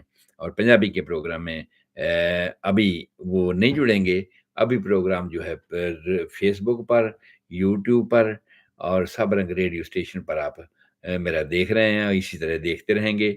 सो आएँ, चलें हम पंजाबी के प्रोग्राम में चलते हैं। ਪੰਜਾਬੀ ਮੀਡੀਆ ਵਿੱਚ ਸੁਣਨ ਵਾਲੇ ਸਾਰੇ ਹੀ ਸਰੋਤਿਆਂ ਨੂੰ, ਜਿੰਨੇ ਵੀ radio Sabrang, radio Facebook, YouTube media ਤੇ ਮੈਨੂੰ ਵੇਖ ਰਹੇ ਨੇ, ਸੁਣ ਰਹੇ ਨੇ,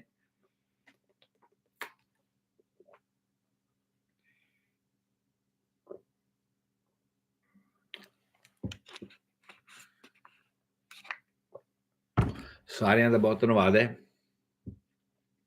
ਤੁਸੀਂ ਜਾਣਦੇ ਹੋ ਕਿ ਆਪਾਂ ਇਸ ਸਿਲਸਿਲੇਵਾਰ ਇੱਕ ਸਟੱਡੀ ਤੁਹਾਡੇ ਵਾਸਤੇ ਸ਼ੁਰੂ ਕੀਤੀ ਹੋਈ ਹੈ ਤਾਂ ਕਿ ਆਮ ਬੰਦਾ ਇਹ ਜਾਣ ਸਕੇ। ਐਸਾ ਨਾ ਹੋਵੇ ਕਿ ਕੱਲ੍ਹ ਆਏ ਸੋਚਿਆ ਜਾਵੇ ਡਾਕਟਰ ਠੀਕ ਆ, ਬਹੁਤ ਸਾਰੀਆਂ ਬਿਮਾਰੀਆਂ ਨੇ, ਅਨੰਤ ਬਿਮਾਰੀਆਂ ਨੇ, ਰੋਜ਼ ਦੀਆਂ ਰੋਜ਼ ਨਵੀਆਂ ਬਣ ਰਹੀਆਂ ਨੇ, ਉਹਦੇ ਵਾਸਤੇ ਡਾਕਟਰ ਜਾਣਨ, ਡਾਕਟਰ ਰਿਸਰਚ ਕਰਨ, ਕਿਉਂਕਿ ਰਿਸਰਚ ਸਾਰੇ ਲੋਕ ਤਾਂ ਨਹੀਂ ਨਾ ਕਰ ਸਕਦੇ।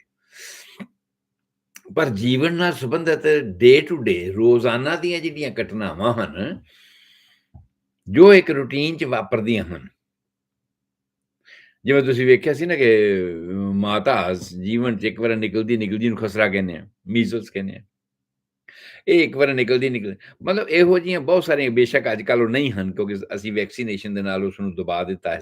ਅਸੀਂ ਜਿਹੜੀ ਐਲੋਪੈਥੀ ਸਿਸਟਮ ਦੇ ਮੁਤਾਬਕ ਉਹਦਾ ਉਪਚਾਰ ਕਰਨਾ ਸ਼ੁਰੂ ਕਰ ਦਿੱਤਾ। ਬਹੁਤ ਸਾਰੀਆਂ ਗੱਲਾਂ ਐਸੀਆਂ ਦਬ ਗਈਆਂ, ਪਰ ਈਵਨ ਦੈਨ ਜਿਹੜੀਆਂ ਗੱਲਾਂ ਰੂਟੀਨ ਵਿੱਚ ਹੁੰਦੀਆਂ ਨੇ, ਉਸ ਰੂਟੀਨ ਦਾ ਇੱਕ ਸੱਪ ਦੀ ਲੀਹ ਵੇਖਦੇ ਹੋ ਨਾ ਤੁਸੀਂ, ਇੱਕ ਸੱਪ ਦੀ ਲੀਹ, ਇੱਕ ਸੱਪ ਤੁਰਿਆ ਜਾ ਰਿਹਾ ਹੈ ਔਰ ਲੀਹ ਤੋਂ ਬਾਅਦ ਅਗਰ ਅਸੀਂ ਉਹਨੂੰ ਫਾਲੋ ਕਰਾਂਗੇ ਤਾਂ ਸਾਨੂੰ ਇਹ ਪਤਾ ਲੱਗ ਜਾਏਗਾ ਬਈ ਇਹ ਅਲਟੀਮੇਟ ਕਿੱਧਰੋਂ ਆਇਆ ਸੀ ਤੇ ਕਿੱਥੇ ਜਾ ਕੇ ਖੁੱਡ ਵਿੱਚ ਵੜ ਗਿਆ। ਨੈਕਸਟ ਟਾਈਮ ਤੋਂ ਤੁਸੀਂ ਉਸ ਬਾਰੇ ਸੁਚੇਤ ਹੋ ਜਾਓਗੇ। ਅਗਰ ਨਹੀਂ ਵੀ ਉਹਨੂੰ ਮਾਰਨਾ, ਨਹੀਂ ਵੀ ਉਹਨੂੰ ਫੜਨਾ, ਤਾਂ ਐਟਲੀਸਟ ਤੁਸੀਂ ਆਪਣਾ ਬਚਾਅ ਤੇ ਕਰ ਲਓਗੇ ਨਾ। ਤੇ ਜੇ ਤੁਸੀਂ ਆਪਣਾ ਬਚਾਅ ਕਰੋਗੇ ਤਾਂ ਹੀ ਜਦੋਂ ਤੁਹਾਨੂੰ ਪਤਾ ਹੋਏਗਾ। ਮੈਡੀਕਲ ਟਰਮ ਦੇ ਵਿੱਚ ਆ ਜੋ ਗੱਲ ਮੈਂ ਬੋਲੀ ਹੈ ਨਾ, ਇਸ ਸਾਰੇ ਜੀ ਨੂੰ ਕਹਿੰਦੇ ਨੇ ਪੈਥੋਲੋਜੀ। ਕੋਈ ਬਿਮਾਰੀ ਕਿਵੇਂ ਪੈਦਾ ਹੁੰਦੀ ਹੈ, ਉਹਦੇ ਪਿੱਛੇ ਕਿਹੜੇ-ਕਿਹੜੇ ਕਾਰਨ ਹੁੰਦੇ ਨੇ, ਉਹਨੂੰ ਅਸੀਂ ਕਹਿੰਦੇ ਹਾਂ ਈਟੀਓਲੋਜੀ। ਤੋ ਇਸ ਪ੍ਰੋਗਰਾਮ ਦੇ ਵਿੱਚ ਜੀਵਨ ਦੀ ਜਦੋਂ ਸ਼ੁਰੂਆਤ ਹੁੰਦੀ ਹੈ, ਇਹ ਸਾਰਿਆਂ ਵਾਸਤੇ ਜਾਣਨੀ ਬੜੀ ਜ਼ਰੂਰੀ ਹੈ। ਜੀਵਨ ਦੀ ਸ਼ੁਰੂਆਤ ਦੇ ਰਸਤੇ ਤੇ ਤੁਰਦਿਆਂ ਹੋਇਆਂ ਕੋਈ ਚੀਜ਼ ਕਿੱਥੋਂ ਤੁਰਦੀ ਹੈ ਤੇ ਕਿਹੜੇ ਪਾਸੇ ਜਾ ਰਹੀ ਹੈ, ਤਾਂ ਕਿ ਅਸੀਂ ਸੁਚੇਤ ਹੋ ਸਕੀਏ। ਐਸਾ ਨਾ ਹੋਵੇ ਕਿ ਉਹ ਮਾਤਾ ਖਸਰੇ ਨੂੰ ਪੂਜਦਿਆਂ ਤੇ ਕੋਈ ਮਹਾਰਾਜਾ ਰਣਜੀਤ ਸਿੰਘ ਬਣ ਜੇ, ਇੱਕ ਅੱਖ ਹੀ ਮਾਰੀ ਜਾਵੇ। ਹੋਰ ਵੀ ਅੰਗ ਮਾਰੇ ਜਾ ਸਕਦੇ ਨੇ। ਸ਼ਿੰਗਲਸ ਦਾ ਨਾਂ ਤੁਸੀਂ ਸੁਣਿਆ ਹੋਣਾ ਹੈ, ਜਿਨ੍ਹਾਂ ਨੂੰ ਖਸਰਾ ਮਾਤਾ ਬਚਪਨ 'ਚ ਨਿਕਲੀ ਹੁੰਦੀ ਹੈ ਨਾ, ਉਹਦਾ ਜਿਹੜਾ ਵਾਇਰਸ ਆ, ਉਹਨੂੰ ਹਰਪਸ ਜੋਸਟਰ ਕਹਿੰਦੇ ਆ। ਹਰਪਸ ਜੋਸਟਰ ਵਾਇਰਸ ਜਿਹੜਾ ਆ, ਉਹ ਬਾਡੀ ਦੇ ਵਿੱਚ ਲੇਟੈਂਟ ਪੋਜੀਸ਼ਨ ਦੇ ਵਿੱਚ ਰਹਿੰਦਾ ਆ ਹਮੇਸ਼ਾ ਹੀ। ਕੋਈ ਚੀਜ਼ ਪ੍ਰੀਜ਼ਰਵ ਰਹਿੰਦੀ ਵੀ ਚੱਲ ਠੀਕ ਹੈ ਭਾਈ, ਆ ਮੈਨੂੰ ਇਹਦੇ ਥੋੜ੍ਹਾ ਜਿਹਾ ਟਿਕਾਣਾ ਦੇ ਦਿਓ ਤੇ ਮੈਂ ਤੁਹਾਨੂੰ ਕੁਛ ਨਹੀਂ ਕਹਿੰਦਾ। ਹੁਣ ਜਿਹੜਾ ਮੈਂ ਕੁਛ ਕਹਿਣਾ ਸੀਗਾ ਉਹ ਲੈ ਲਿਆ। ਉਹ ਪਹਿਲਾਂ 21 ਦਿਨ ਦੇ ਵਿੱਚ ਮਾਤਾ ਖਸਰਾ ਵਗੈਰਾ ਜੋ ਵੀ ਕੁਛ ਨਿਕਲਦਾ ਸੀ ਨਿਕਲਿਆ, ਠੀਕ ਹੋ ਗਿਆ। ਔਰ ਤੁਸੀਂ ਆਪਦੇ ਜਾਣੇ ਨਹੀਂ ਸੀ ਜਾਣਦੇ ਤੇ ਪੂਜਦੇ ਰਹੇ, ਇਹ ਕਰਦੇ ਰਹੇ, ਉਹ ਕਰਦੇ ਰਹੇ। ਅੱਜ ਅਸੀਂ ਜਾਣਕਾਰ ਹੋ ਗਏ ਹਾਂ ਤੇ ਅੱਜ ਅਸੀਂ ਉਹਦਾ ਇਲਾਜ ਕਰਵਾਉਂਦੇ ਹਾਂ। ਪਰ ਅਲਟੀਮੇਟ ਅਗਰ ਇਹ ਇਹੋ ਜਿਹੀਆਂ ਘਟਨਾਵਾਂ ਹੁੰਦੀਆਂ ਨੇ ਤੇ ਸਾਨੂੰ ਸੁਚੇਤ ਤੇ ਹੋਣਾ ਪਏਗਾ, ਸਾਨੂੰ ਜਾਣਕਾਰ ਤਾਂ ਹੋਣਾ ਪਏਗਾ ਨਾ ਕਿ ਜੀਵਨ ਦੇ ਨਾਲ ਕਿਹੜੀਆਂ-ਕਿਹੜੀਆਂ ਘਟਨਾਵਾਂ ਵਿਵਸਥਾ ਹੋ ਸਕਦੀਆਂ ਨੇ ਔਰ ਉਹਨਾਂ ਤੋਂ ਕਿੰਨਾ ਕੁ ਘਬਰਾਉਣ ਦੀ ਲੋੜ ਆ। ਜੇ ਤਾਂ ਸਾਨੂੰ ਪਤਾ ਆ ਵੀ ਆਹ ਸੱਪ ਇੱਥੋਂ ਨਿਕਲਿਆ, ਇੱਥੋਂ ਜਾ ਕੇ ਇਸਨੇ ਬੰਦ ਹੋ ਜਾਣਾ ਤੇ ਅਸੀਂ ਉਹਦਾ ਸਾਡੇ ਕੋਲ ਕੋਈ ਹੋਰ ਹੱਲ ਨਹੀਂ ਹੈਗਾ, ਤੇ ਫਿਰ ਪ੍ਰੀਕਾਸ਼ਨ ਤੇ ਹੈਗਾ ਨਾ।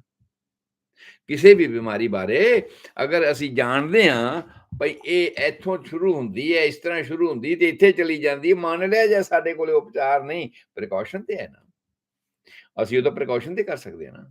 ਸੋ ਉਸ ਪ੍ਰੀਕਾਸ਼ਨ ਨੂੰ ਜਾਣਨ ਵਾਸਤੇ ਇਹ ਜਿਹੜੇ ਪ੍ਰੋਗਰਾਮ ਮੈਂ ਤੁਹਾਡੇ ਵਾਸਤੇ ਪੇਸ਼ ਕਰ ਰਿਹਾ ਨਾ, ਉਹਦਾ ਪਰਪਸ ਮੇਨਲੀ ਇਹੀ ਆ ਕਿ ਜੀਵਨ ਤੇ ਜੰਮਦਾ ਹੀ ਰਹਿਣਾ ਹੈ। ਜਦੋਂ ਲੋਕ ਬਿਲਕੁਲ ਹੀ ਨਹੀਂ ਸੀ ਜਾਣਦੇ, ਬੱਚੇ ਤੇ ਉਹਨਾਂ ਦੇ ਵੀ ਹੁੰਦੇ ਸੀਗੇ। ਜਾਨਵਰ ਵੀ ਨਹੀਂ ਜਾਣਦੇ, ਜਾਨਵਰਾਂ ਦੇ ਵੀ ਤੇ ਬੱਚੇ ਪੈਦਾ ਹੁੰਦੇ ਨੇ ਤੇ ਮਨੁੱਖ ਦੇ ਬੱਚੇ ਪੈਦਾ ਹੁੰਦੇ ਨੇ।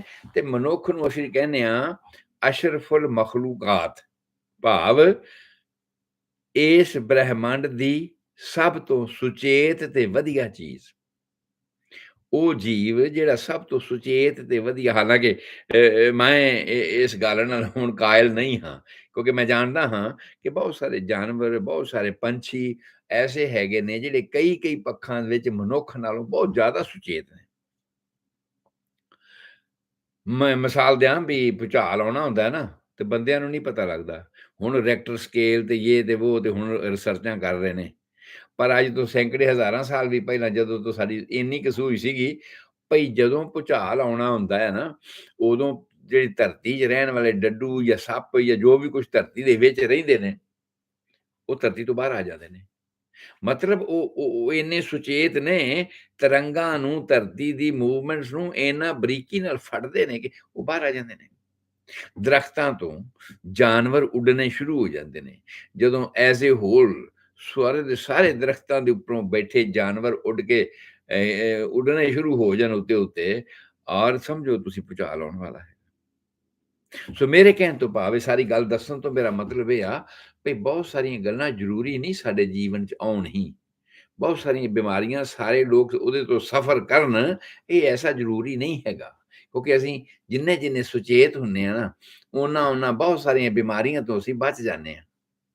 ਤੇ ਜੇ ਅਸੀਂ ਸੁਚੇਤ ਨਾ ਹੋਈਏ ਤੇ ਆਮ ਛੋਟੀਆਂ-ਮੋਟੀਆਂ ਟ੍ਰਾਈਬਲ ਬਿਮਾਰੀਆਂ ਵੀ ਸਾਨੂੰ ਮੰਜੇ ਤੇ ਪਾਈ ਰੱਖਦੀਆਂ ਨੇ।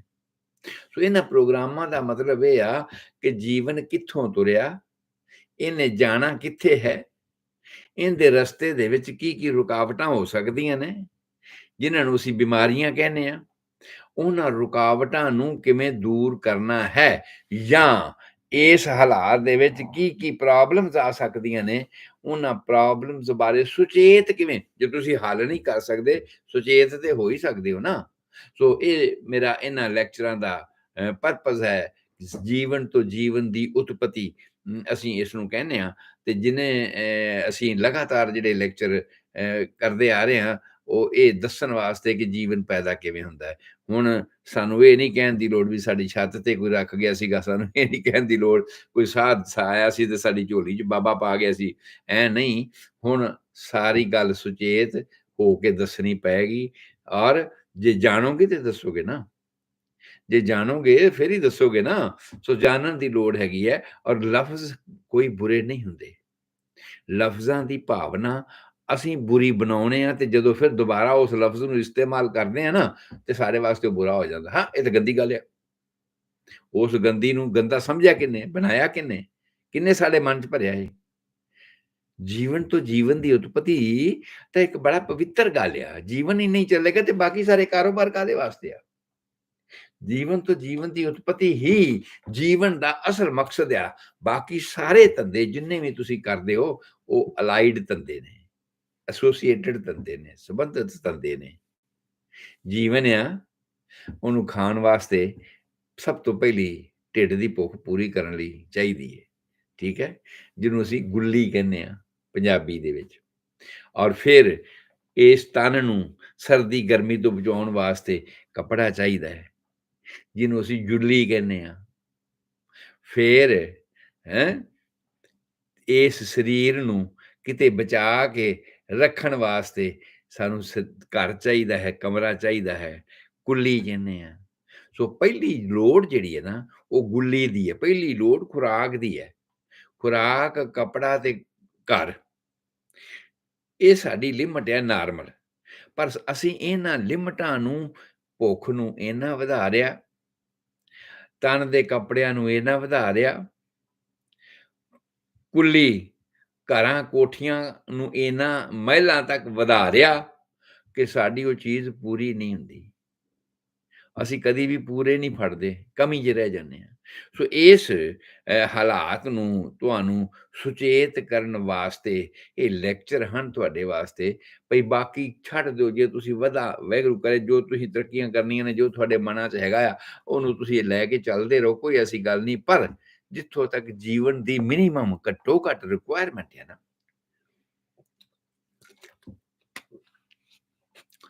ਔਰ ਉਸ ਘੱਟੋ ਘੱਟ ਰਿਕੁਆਇਰਮੈਂਟ ਦੇ ਵਿੱਚ ਤੁਹਾਡੇ ਨਾ ਚਾਹੁੰਦਿਆਂ ਵੀ, ਤੁਹਾਡੀ ਬਿਨਾਂ ਗਲਤੀ ਤੋਂ ਵੀ, ਹਾਲਾਂਕਿ ਕੋਈ ਵੀ ਕਿਰਿਆ ਜਿਹੜੀ ਵੀ ਹੁੰਦੀ ਹੈ ਨਾ, ਉਹ ਕਿਸੇ ਨਾ ਕਿਸੇ ਕਰਮ ਕਰਕੇ ਹੁੰਦੀ। ਕਰਮ ਹੁੰਦਾ ਹੈ ਤੇ ਉਹਦੀ ਕਿਰਿਆ ਹੁੰਦੀ ਹੈ ਤੇ ਉਹਦਾ ਜਵਾਬ ਹੁੰਦਾ। Every action has equal and opposite reaction. Action ਕੋਈ ਵੀ ਜਿਹੜਾ ਆ, ਉਹ ਕਿਸੇ ਨਾ ਕਿਸੇ ਕਾਰਨ ਕਰਕੇ ਹੁੰਦਾ ਆ। ਸੋ ਮਤਲਬ ਜੀਵਨ ਨੇ ਚੱਲਣਾ ਹੀ ਹੈ। ਇਸ ਜੀਵਨ 'ਚ ਚੱਲਦਿਆਂ ਹੋਇਆਂ ਬਹੁਤ ਸਾਰੀਆਂ ਐਸੀਆਂ ਗੱਲਾਂ ਹਨ ਜਿਹੜੀਆਂ ਤੁਹਾਡੇ ਵੱਸ ਦੀਆਂ ਨਹੀਂ, ਪਰ ਹੁੰਦੀਆਂ ਨੇ। ਹੁਣ ਵੇਖੋ ਨਾ, ਇਨਵਾਇਰਮੈਂਟ ਆ, ਤੇ ਇਨਵਾਇਰਮੈਂਟ ਅਸੀਂ ਖੇਤਾਂ 'ਚ ਪਾ ਕੇ ਖਾਦਾਂ ਕਿੰਨਾ ਕੁਛ ਖਰਾਬ ਕਰ ਦਿੱਤਾ ਹੈ। ਤੇ ਹੁਣ ਗਾਵਾਂ ਮੱਝਾਂ ਨੂੰ ਪਹਿਲਾਂ ਫੂਡ ਪਾਇਆ ਜਾਂਦਾ ਹੈ, ਉਹ ਕੈਮੀਕਲ ਆ। ਫਿਰ ਚੋਣ ਲੱਗਿਆਂ ਟੀਕੇ ਲਾਏ ਜਾਂਦੇ ਨੇ, ਉਹ ਕੈਮੀਕਲ ਆ। ਫਿਰ ਦੁੱਧ ਲਿਆ ਜਾਂਦਾ, ਫਿਰ ਉਹਨੂੰ ਪੈਸਚਰਾਈਜ਼ ਕੀਤਾ ਜਾਂਦਾ, ਕੈਮੀਕਲ ਆ। ਫਿਰ ਉਸ ਦਾ ਪਾਊਡਰ ਬਣਾ ਕੇ ਤੇ ਫੂਡ ਸਟੋਰਾਂ ਤੇ ਭੇਜਿਆ ਜਾਂਦਾ ਹੈ, ਕੈਮੀਕਲ ਆ। ਫਿਰ ਉਸ ਦੁੱਧ ਨੂੰ ਗਿੱਲਾ ਕੀਤਾ ਜਾਂਦਾ ਹੈ, ਪਾਣੀ ਪਾਇਆ ਜਾਂਦਾ ਹੈ ਤੇ ਫਿਰ ਵੇਚਿਆ ਜਾਂਦਾ ਹੈ ਵੀ ਭਾਈ ਇੰਨੇ ਦਿਨ ਰਹੂਗਾ ਹਾਂਜੀ। ਸੋ ਇਹ ਸਾਰੀਆਂ ਗੱਲਾਂ ਦੇ ਵਿੱਚ ਇਹ ਹੁਣ ਸਾਡੀ ਬੇਵਸੀ ਆ। ਠੀਕ ਹੈ, ਕੁਛ ਲੋਕ ਘਰੇ ਮੱਝ ਰੱਖ ਲੈਣਗੇ, ਕੁਛ ਲੋਕ ਘਰ ਦੀ ਖੇਤੀ ਜ਼ਮੀਨ 'ਚ ਸਾਗ ਬੀਜ ਲੈਣਗੇ, ਕਣਕ ਬੀਜ ਲੈਣਗੇ, ਪਰ ਜਿਹੜੇ ਗੁਆਂਢੀ ਨੇ ਖਾਦ ਪਾਈ ਹੈ ਉਹਦਾ ਪਰਾਗ ਕੇਸਰ ਕਿਵੇਂ ਬਚਾਓਗੇ ਤੁਸੀਂ? ਜਦੋਂ ਮੀਂਹ ਪਏ ਉਸ ਵੇਲੇ ਤੁਸੀਂ ਉਹਦਾ ਪਾਣੀ ਆਪਦੇ ਖੇਤਾਂ 'ਚ ਆਉਣ ਤੋਂ ਕਿਵੇਂ ਰੋਕ ਦਿਓਗੇ ਤੁਸੀਂ? ਮੇਰੇ ਇਹ ਸਾਰੀ ਗੱਲ ਕਹਿਣ ਤੋਂ ਭਾਵ ਮੇਰਾ ਇਹ ਆ ਕਿ ਜਿਹੜੇ ਲੈਕਚਰ ਮੈਂ ਤੁਹਾਡੇ ਵਾਸਤੇ ਪੇਸ਼ ਕਰ ਰਿਹਾ ਨਾ, ਮੈਂ ਉਹਨਾਂ ਮਜਬੂਰੀਆਂ ਦੀ ਗੱਲ ਕਰਨੀ ਆ ਜਿਹੜੀਆਂ ਤੁਹਾਡੀ ਬੇਵਸੀ ਆ, ਕਿ ਤੁਹਾਨੂੰ ਉਹਨਾਂ ਦੇ ਨਾਲ ਚੱਲਣਾ ਹੀ ਪੈਣਾ, ਉਹਨਾਂ ਨੂੰ ਸਹਿਣਾ ਹੀ ਪੈਣਾ ਆ। ਤੇ ਜੇ ਤੁਹਾਨੂੰ ਉਹਨਾਂ ਨੂੰ ਸਹਿਣਾ ਹੀ ਪੈਣਾ ਆ ਤੇ ਫਿਰ ਉਹਦੇ ਵਾਸਤੇ ਸੁਚੇਤ ਤਾਂ ਹੋਇਆ ਹੀ ਜਾ ਸਕਦਾ ਨਾ। ਸੱਪ ਨੇ ਤਾਂ ਲੰਘਣਾ ਹੀ ਲੰਘਣਾ ਆ। ਤੁਹਾਨੂੰ ਪਤਾ ਆ ਲੀਹ ਬਣੀ ਹੋਈ ਇਹਦੀ, ਇਹਨੇ ਜਾਣਾ ਆ, ਔਰ ਤੁਹਾਡੇ ਕੋਲ ਹੋਰ ਕੋਈ ਵਸੀਲਾ ਹੈ ਨਹੀਂ। ਤੁਸੀਂ ਤਾਂ ਸੁਚੇਤ ਹੋ ਸਕਦੇ ਹੋ ਨਾ। ਸੋ ਮੇਰਾ ਇਹਨਾਂ ਲੈਕਚਰਾਂ ਦਾ ਪਰਪਸ ਇਹੀ ਆ ਕਿ ਤੁਸੀਂ ਜੀਵਨ ਵਿੱਚ ਚੱਲਦਿਆਂ ਹੋਇਆਂ ਜਿਹੜੀਆਂ ਜੀਵਨ ਦੇ ਰਸਤੇ ਦੇ ਵਿੱਚ ਨਾਰਮਲ ਰੁਕਾਵਟਾਂ ਆਉਂਦੀਆਂ ਹਨ, ਉਹਨਾਂ ਨਾਰਮਲ ਰੁਕਾਵਟਾਂ ਤੋਂ ਸੁਚੇਤ ਹੋਵੋ ਤੇ ਜੇ ਤੇ ਤੁਸੀਂ ਉਹਨਾਂ ਦਾ ਕੋਈ ਉਪਚਾਰ ਕਰ ਸਕਦੇ ਹੋ ਤੇ ਕਰੋ। ਜੇ ਉਪਚਾਰ ਨਹੀਂ ਕਰ ਸਕਦੇ ਤੇ ਬਚਾ ਕੀ ਕਰ ਸਕਦੇ ਹੋ, ਉਹ ਜਾਣਕਾਰ ਹੋ।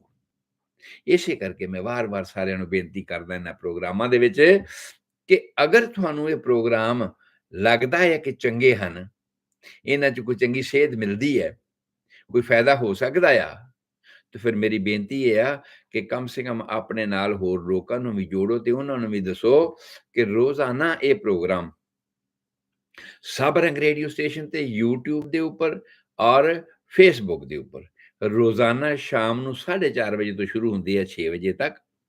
4:30 ਵਜੇ ਪਹਿਲਾਂ ਅੰਗਰੇਜ਼ੀ ਦਾ ਪ੍ਰੋਗਰਾਮ ਹੁੰਦਾ ਆ। ਉਸੇ ਹੀ ਗੱਲ ਨੂੰ ਫਿਰ ਅਸੀਂ ਹਿੰਦੀ ਵਿੱਚ ਰਿਪੀਟ ਕਰੀਦਾ ਕਿ ਜਿਹੜੇ ਅੰਗਰੇਜ਼ੀ ਨਹੀਂ ਸਮਝ ਸਕਦੇ ਉਹ ਹਿੰਦੀ ਵਿੱਚ ਸਮਝ ਲੈਣ। ਉਸੇ ਹੀ ਗੱਲ ਨੂੰ ਕੋਸ਼ਿਸ਼ ਇਹ ਹੁੰਦੀ ਹੈ ਕਿ ਮੈਂ ਪੰਜਾਬੀ ਦੇ ਵਿੱਚ ਕਹਾਂ ਔਰ ਇਸ ਚੈਪਟਰ ਨੂੰ ਅੱਗੇ ਵੀ ਤੋਰਾਂ, ਤਾਂ ਕਿ ਜਿਹੜੇ ਲੋਕ ਅੰਗਰੇਜ਼ੀ 'ਚ ਨਹੀਂ ਸਮਝ ਸਕੇ ਉਹ ਹਿੰਦੀ 'ਚ ਸਮਝਣ, ਜਿਹੜੇ ਹਿੰਦੀ 'ਚ ਪੂਰੀ ਤਰ੍ਹਾਂ ਨਹੀਂ ਸਮਝ ਸਕੇ ਉਹ ਪੰਜਾਬੀ 'ਚ ਸਮਝ ਸਕਣ। ਪੰਜਾਬੀ ਮੇਰੀ ਮਾਂ ਬੋਲੀ ਹੈ, ਬੋਲਣ 'ਚ ਮੈਨੂੰ ਹੋਰ ਬੜਾ ਆਨੰਦ ਜ਼ਿਆਦਾ ਆਉਂਦਾ ਹੈ, ਕਿਉਂਕਿ ਇਹਦੇ ਲਫ਼ਜ਼ਾਂ ਦਾ ਮੇਰੇ ਕੋਲ ਭੰਡਾਰ ਆ ਔਰ ਇਹਦੇ ਵੱਧ ਤੋਂ ਵੱਧ ਲਫ਼ਜ਼ ਮੈਂ ਆਪਣੀ ਪੇਂਡੂ ਬੋਲੀ ਦੇ ਜੋੜ ਕੇ ਤੇ ਤੁਹਾਨੂੰ ਹੋਰ ਦੱਸ ਸਕਦਾ, ਤਾਂ ਕਿ ਜਿਹੜੀ ਗੱਲ ਸ਼ਾਇਦ ਮੇਰੇ ਕੋਲੋਂ ਕਮੀ ਰਹਿ ਗਈ ਹੋਵੇ ਅੰਗਰੇਜ਼ੀ ਦੇ ਵਿੱਚ ਬੋਲਣ ਵਿੱਚ, ਸ਼ਾਇਦ ਕਮੀ ਹਿੰਦੀ 'ਚ ਵੀ ਬੋਲਣ 'ਚ ਮੇਰੇ ਕੋਲੋਂ ਰਹਿ ਗਈ ਹੋਵੇ, ਉਹ ਕਮੀ ਮੈਂ ਪੰਜਾਬੀ 'ਚ ਪੂਰੀ ਕਰ ਦਿਆਂ, ਤਾਂ ਕਿ ਤੁਸੀਂ ਜਾਣ ਸਕੋ ਕਿ ਮੈਂ ਕਹਿ ਕੀ ਰਿਹਾ। ਸੋ ਇਸ ਲਈ ਸੁਚੇਤ ਹੋਣ ਵਾਸਤੇ ਵੀ ਤੁਹਾਨੂੰ ਜ਼ਰੂਰੀ ਹੈ। ਬੱਦਲ ਆਉਂਦੇ ਨੇ ਨਾ ਬਾਹਰ, ਕਾਲੇ ਬੱਦਲ ਆ ਗਏ ਆ, ਹਨੇਰੀ ਚੱਲ ਰਹੀ ਹੈ ਤੇ ਲੱਕੜ ਬਾਲਣ ਤੁਸੀਂ ਅੰਦਰ ਰੱਖ ਲੈਂਦੇ ਹੋ, ਯਾਰ ਅੱਗ ਤਾਂ ਬਾਲਣੀ ਹੈ, ਰੋਟੀ ਤਾਂ ਪਕਾਉਣੀ ਪੈਣੀ, ਚਾਹ ਵੀ ਬਣਾਉਣੀ ਪੈਣੀ ਹੈ, ਤਾਂ ਬਾਲਣ ਕਿਤੇ ਗਿੱਲਾ ਨਾ ਹੋ ਜਾਵੇ, ਅਸੀਂ ਅੰਦਰ ਰੱਖ ਲੈਣਾ। ਇਹ ਕੀ ਹੈ? ਸੁਚੇਤ ਹੋਣਾ। ਇਸੇ ਤਰ੍ਹਾਂ ਹੀ ਤੁਹਾਨੂੰ ਮੈਂ ਉਹ ਜਿਹੜੀਆਂ ਗੱਲਾਂ ਦੱਸਣੀਆਂ ਨੇ ਕਿ ਐਸ ਸਟੈਪ ਦੇ ਉੱਪਰ, ਐਸ ਪੜਾਅ ਦੇ ਉੱਪਰ ਚੱਲ ਕੇ ਤੁਹਾਡੇ ਸਾਹਮਣੇ ਆਹ ਗੱਲਾਂ ਆ ਸਕਦੀਆਂ ਹਨ ਤੇ ਜੇ ਤੁਸੀਂ ਉਹਨਾਂ ਦਾ ਕੋਈ ਉਪਚਾਰ ਕਰ ਸਕਦੇ ਹੋ ਤੇ ਕਰੋ, ਜੇ ਉਪਚਾਰ ਨਹੀਂ ਕਰ ਸਕਦੇ ਪ੍ਰੀਕਾਸ਼ਨ ਕਰੋ। ਠੀਕ ਹੈ, ਜਿਵੇਂ ਮੈਂ ਕੋਰੀਓਨਿਕ ਹਾਰਮੋਨਸ ਦੀ ਗੱਲ ਕੀਤੀ ਹੈ, ਤੁਹਾਡੇ ਵੱਸ ਦਾ ਨਹੀਂ ਹੈ, ਹੋਣਾ ਹੈ, ਜ਼ਰੂਰੀ ਹੈ, ਪਰ ਬਲੀਡਿੰਗ ਹੋ ਗਈ ਹੈ, ਇਹ ਸਿਗਨਲ ਹੈ ਤੁਹਾਡੇ ਵਾਸਤੇ ਕਿ ਇਸ ਦਾ ਪ੍ਰੀਕਾਸ਼ਨ ਕਰੋ, ਇਹਨੂੰ ਬਚਾਉਣ ਵਾਸਤੇ ਜੋ ਕਰ ਸਕਦੇ ਹੋ ਕਰੋ, ਸੁਚੇਤ ਹੋਵੋ। ਬਲੀਡਿੰਗ ਲਗਾਤਾਰ ਸਪੌਟਿੰਗ ਹੋ ਰਹੀ ਹੈ, ਤੁਹਾਨੂੰ ਪਤਾ ਲੱਗ ਗਿਆ ਕਿ ਕੋਈ ਕਮੀਆਂ ਹੈਗੀਆਂ ਨੇ ਤੇ ਸਾਨੂੰ ਵਾਰ-ਵਾਰ ਸਿਗਨਲ ਹੈ ਕਿ ਅਸੀਂ ਇਹਦਾ ਕੁਝ ਹੋਰ ਵੀ ਕਰੀਏ, ਕਰੋ। ਮਿਊਕਸ ਨਿਕਲਣੀ ਸ਼ੁਰੂ ਹੋ ਗਈ ਹੈ, 7ਵਾਂ-8ਵਾਂ ਮਹੀਨਾ ਆ, ਬੱਚੀ ਡਰ ਰਹੀ ਹੈ ਕਿ ਕਿਤੇ ਮੇਰਾ ਅਬੋਰਸ਼ਨ ਨਾ ਹੋ ਜਾਵੇ, ਮਿਸਕੈਰੀਏਜ ਨਾ ਹੋ ਜਾਵੇ, ਬੜੀ ਮਿਊਕਸ ਨਿਕਲ ਰਹੀ ਹੈ ਮੇਰੇ ਅੰਦਰੋਂ ਬੜੇ ਗਲੇਟੇ ਚਿੱਟੀ ਮਿਊਕਸ ਆ ਰਹੀ। ਘਬਰਾਉਣ ਦੀ ਨਹੀਂ ਲੋੜ, ਕੁਦਰਤ ਦਾ ਨਿਯਮ ਹੈ। ਤੁਹਾਨੂੰ ਸਿਰਫ ਸੁਚੇਤ ਹੋਣ ਦੀ ਲੋੜ ਹੈ। ਇਹ ਸੱਪ ਜਿਹੜਾ ਹੈ ਲੰਘ ਜਾਣਾ ਆ, ਇਹਨੇ ਤੁਹਾਨੂੰ ਕੁਛ ਨਹੀਂ ਕਹਿਣਾ, ਇਹਦਾ ਕੁਛ ਨਹੀਂ ਕਰਨ ਦੀ ਲੋੜ, ਇੱਕ ਨਾਰਮਲ ਪ੍ਰੋਸੈਸ ਹੈ। ਸੋ ਇਹੀ ਗੱਲਾਂ ਮੈਂ ਇਹਨਾਂ ਪ੍ਰੋਗਰਾਮਾਂ ਦੇ ਵਿੱਚ ਹਰ ਉਮਰ ਦੇ ਵਿੱਚ ਤੁਹਾਨੂੰ ਦੱਸਣੀਆਂ ਨੇ। ਮੈਂ ਜ਼ਿੰਦਗੀ ਦੇ 50 ਸਾਲ ਮੈਡੀਕਲ ਫੀਲਡ ਦੇ ਵਿੱਚ ਗੁਜ਼ਾਰੇ ਨੇ, 26 ਸਾਲ ਹੋਮਿਓਪੈਥਿਕ ਮੈਡੀਕਲ ਕਾਲਜਾਂ ਵਿੱਚ ਪੰਜਾਬ 'ਚ ਪੜ੍ਹਾਇਆ ਔਰ 1996 ਤੋਂ ਬੇ ਏਰੀਏ ਦੇ ਵਿੱਚ ਮੈਂ ਤੁਹਾਡੀ ਸੇਵਾ ਕਰ ਰਿਹਾ ਹੋਮਿਓਪੈਥਿਕ ਦੇ ਤੌਰ ਤੇ, ਪਰ ਮੈਂ ਮੈਡੀਸਨ ਦੇ ਬੇਸਿਸ ਨਾਲੋਂ ਜ਼ਿਆਦਾ ਸੇਵਾ ਮੈਂ ਇਹ ਸਮਝਦਾ ਹਾਂ ਕਿ ਉਦੋਂ ਤੋਂ ਲੈ ਕੇ ਹੀ ਜਿੰਨੇ ਵੀ ਪੰਜਾਬੀ ਟੀਵੀ ਚੈਨਲ ਚੱਲੇ ਆ, ਜਿੰਨੇ ਵੀ ਰੇਡੀਓ ਸਟੇਸ਼ਨ ਚੱਲੇ ਆ, ਜਾਂ ਜਿੰਨੇ ਵੀ ਨਿਊਜ਼ ਪੇਪਰ ਕੈਲੀਫੋਰਨੀਆ ਦੇ ਵਿੱਚ ਚੱਲੇ ਆ ਪੰਜਾਬੀ ਦੇ ਜਾਂ ਹਿੰਦੀ ਦੇ, ਉਹਨਾਂ ਸਾਰਿਆਂ ਦੇ ਵਿੱਚ ਮੇਰਾ ਯੋਗਦਾਨ ਜ਼ਰੂਰ ਰਿਹਾ ਹੈ ਆਪਣੇ ਲੈਕਚਰ ਪ੍ਰਿੰਟ ਕਰਵਾਉਣ ਦਾ ਜਾਂ ਲੈਕਚਰ ਕਰਨ ਦਾ। ਸਾਰੀਆਂ ਥਾਵਾਂ ਤੇ ਲੋਕ ਮੈਨੂੰ ਸੁਣਦੇ ਆਏ ਨੇ, ਔਰ ਜਿੰਨੀ ਕੁ ਸੇਵਾ ਮੈਂ ਕਰ ਸਕਦਾ ਉਹ ਕਰਦਾ ਆ ਰਿਹਾ ਹਾਂ।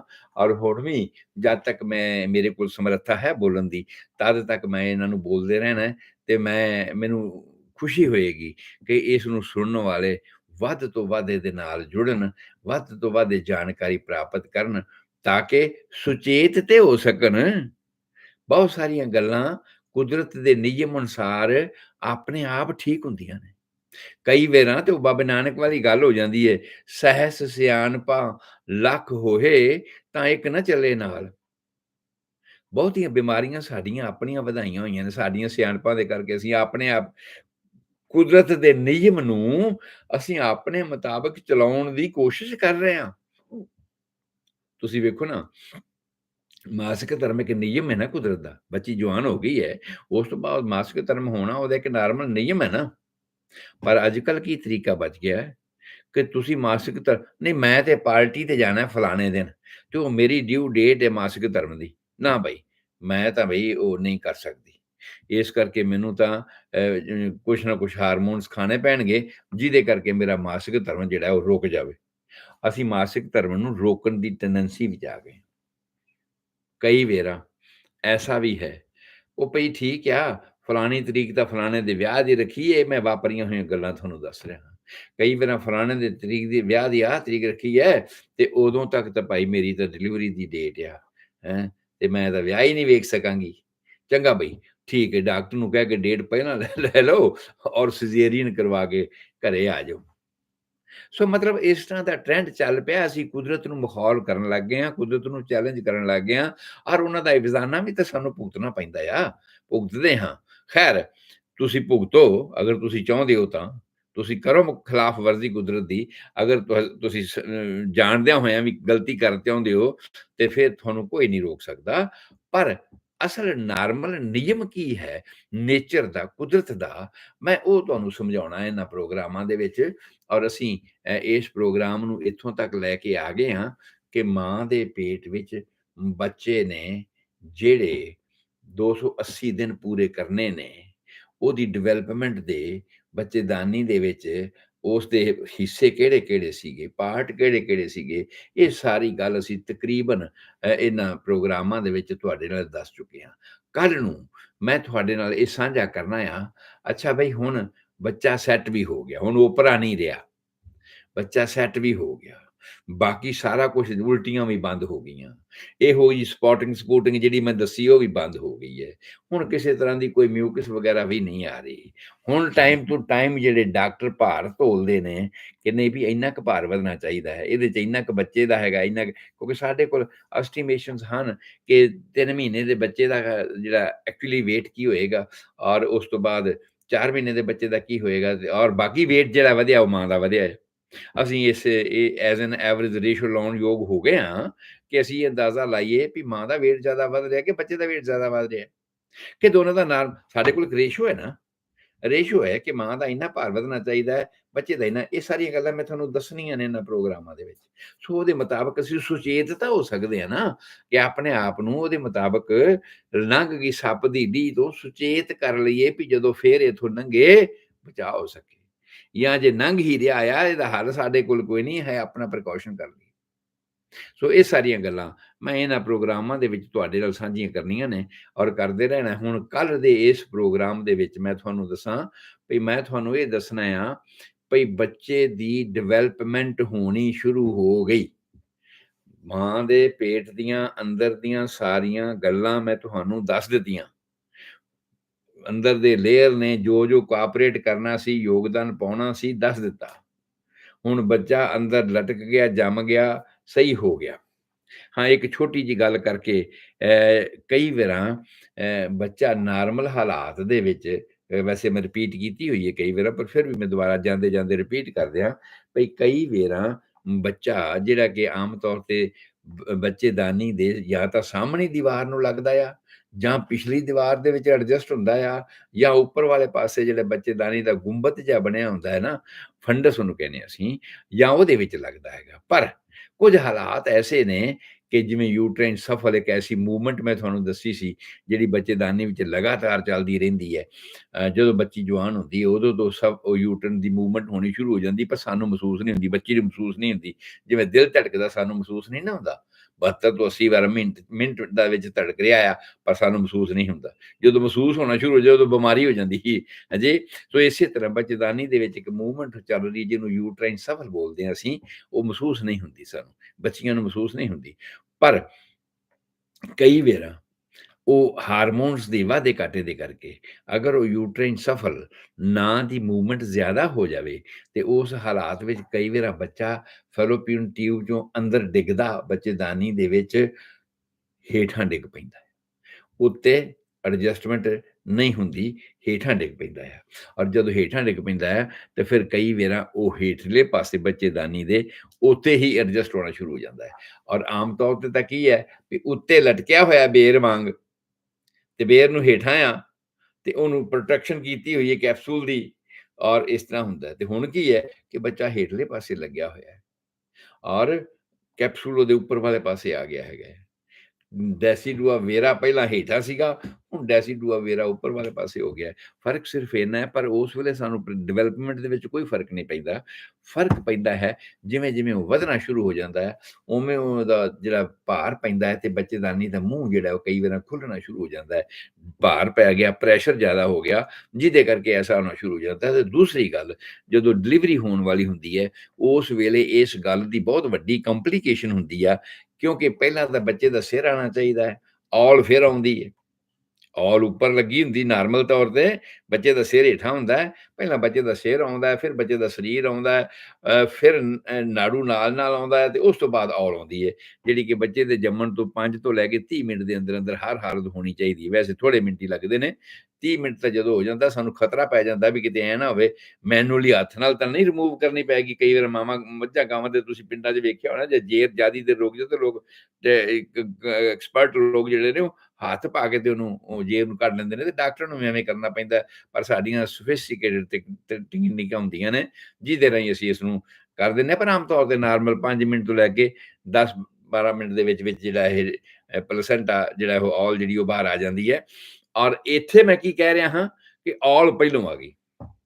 ਜਦੋਂ ਔਲ ਪਹਿਲੋਂ ਆ ਗਈ ਨਾ, ਉਸ ਹਾਲਾਤ ਵਿੱਚ ਬੱਚੇ ਵਾਸਤੇ ਬੜੀ ਕੰਪਲੀਕੇਸ਼ਨ ਹੈ ਕਿ ਔਲ ਦੇ ਨਾਲ ਲੱਗੀ ਹੋਈ ਹੈ ਨਾੜੂ, ਅੰਬਲਾਈਕਲ ਕਾਰਡ, ਜਿਹਦੇ ਰਾਹੀਂ ਬੱਚੇ ਨੂੰ ਖੁਰਾਕ ਜਾ ਰਹੀ ਹੈ, ਜਿਹਦੇ ਰਾਹੀਂ ਬੱਚੇ ਨੂੰ ਆਕਸੀਜਨ ਜਾ ਰਹੀ ਹੈ। ਤੇ ਹੁਣ ਕੀ ਹੋਇਆ, ਬੱਚੇ ਦਾ ਸਿਰ ਫਸ ਗਿਆ, ਔਲ ਬਾਹਰ ਪਹਿਲਾਂ ਨਿਕਲ ਆਈ, ਇੱਕ ਤਾਂ ਖੂਨ ਦਾ ਗਸ਼ ਬਹੁਤ ਜ਼ਿਆਦਾ ਆ ਗਿਆ, ਦੂਸਰਾ ਬੱਚੇ ਦਾ ਸਿਰ ਮਾਂ ਦੇ ਜਨਨ ਅੰਗਾਂ ਦੇ ਸੁਰਾਖ ਦੇ ਵਿੱਚ ਫਸ ਗਿਆ, ਉਹਦੇ ਵਿੱਚ ਅੰਬਲਾਈਕਲ ਕਾਰਡ ਜਿਹੜੀ ਸੀ ਜਿਹਦੇ ਰਾਹੀਂ ਖੁਰਾਕ ਉਹਨੂੰ ਜਾ ਰਹੀ ਸੀ, ਉਹ ਵੀ ਪ੍ਰੈਸ ਹੋ ਗਈ, ਤੇ ਹੁਣ ਬੱਚੇ ਨੂੰ ਖੁਰਾਕ ਮਿਲਣੀ ਘੱਟ ਹੋ ਗਈ।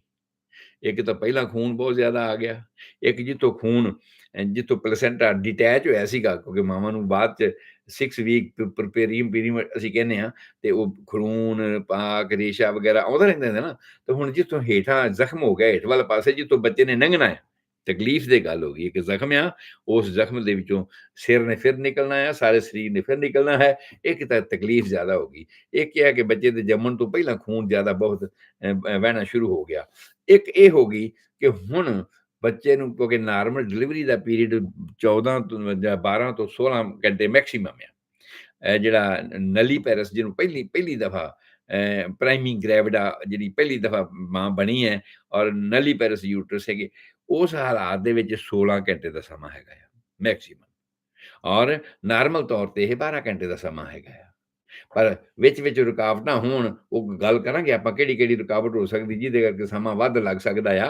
ਤੇ ਉਹ ਸਾਰੀਆਂ ਰੁਕਾਵਟਾਂ ਦੇ ਕਰਕੇ ਅਗਰ ਬੱਚੇ ਨੂੰ ਜ਼ਿਆਦਾ ਸਮਾਂ ਉੱਥੇ ਲੱਗ ਗਿਆ, ਤੇ ਉਹਨਾਂ ਦੇਰ ਉਹਨੂੰ ਖੁਰਾਕ ਹੀ ਨਾ ਮਿਲੀ, ਉਹਨਾਂ ਦੇਰ ਉਹਨੂੰ ਆਕਸੀਜਨ ਨਾ ਮਿਲੀ, ਤੇ ਉਸ ਹਾਲਾਤ ਵਿੱਚ ਕੀ ਹੋਊਗਾ, ਬੱਚੇ ਦੀ ਡੈਥ ਹੋ ਜਾਊਗੀ।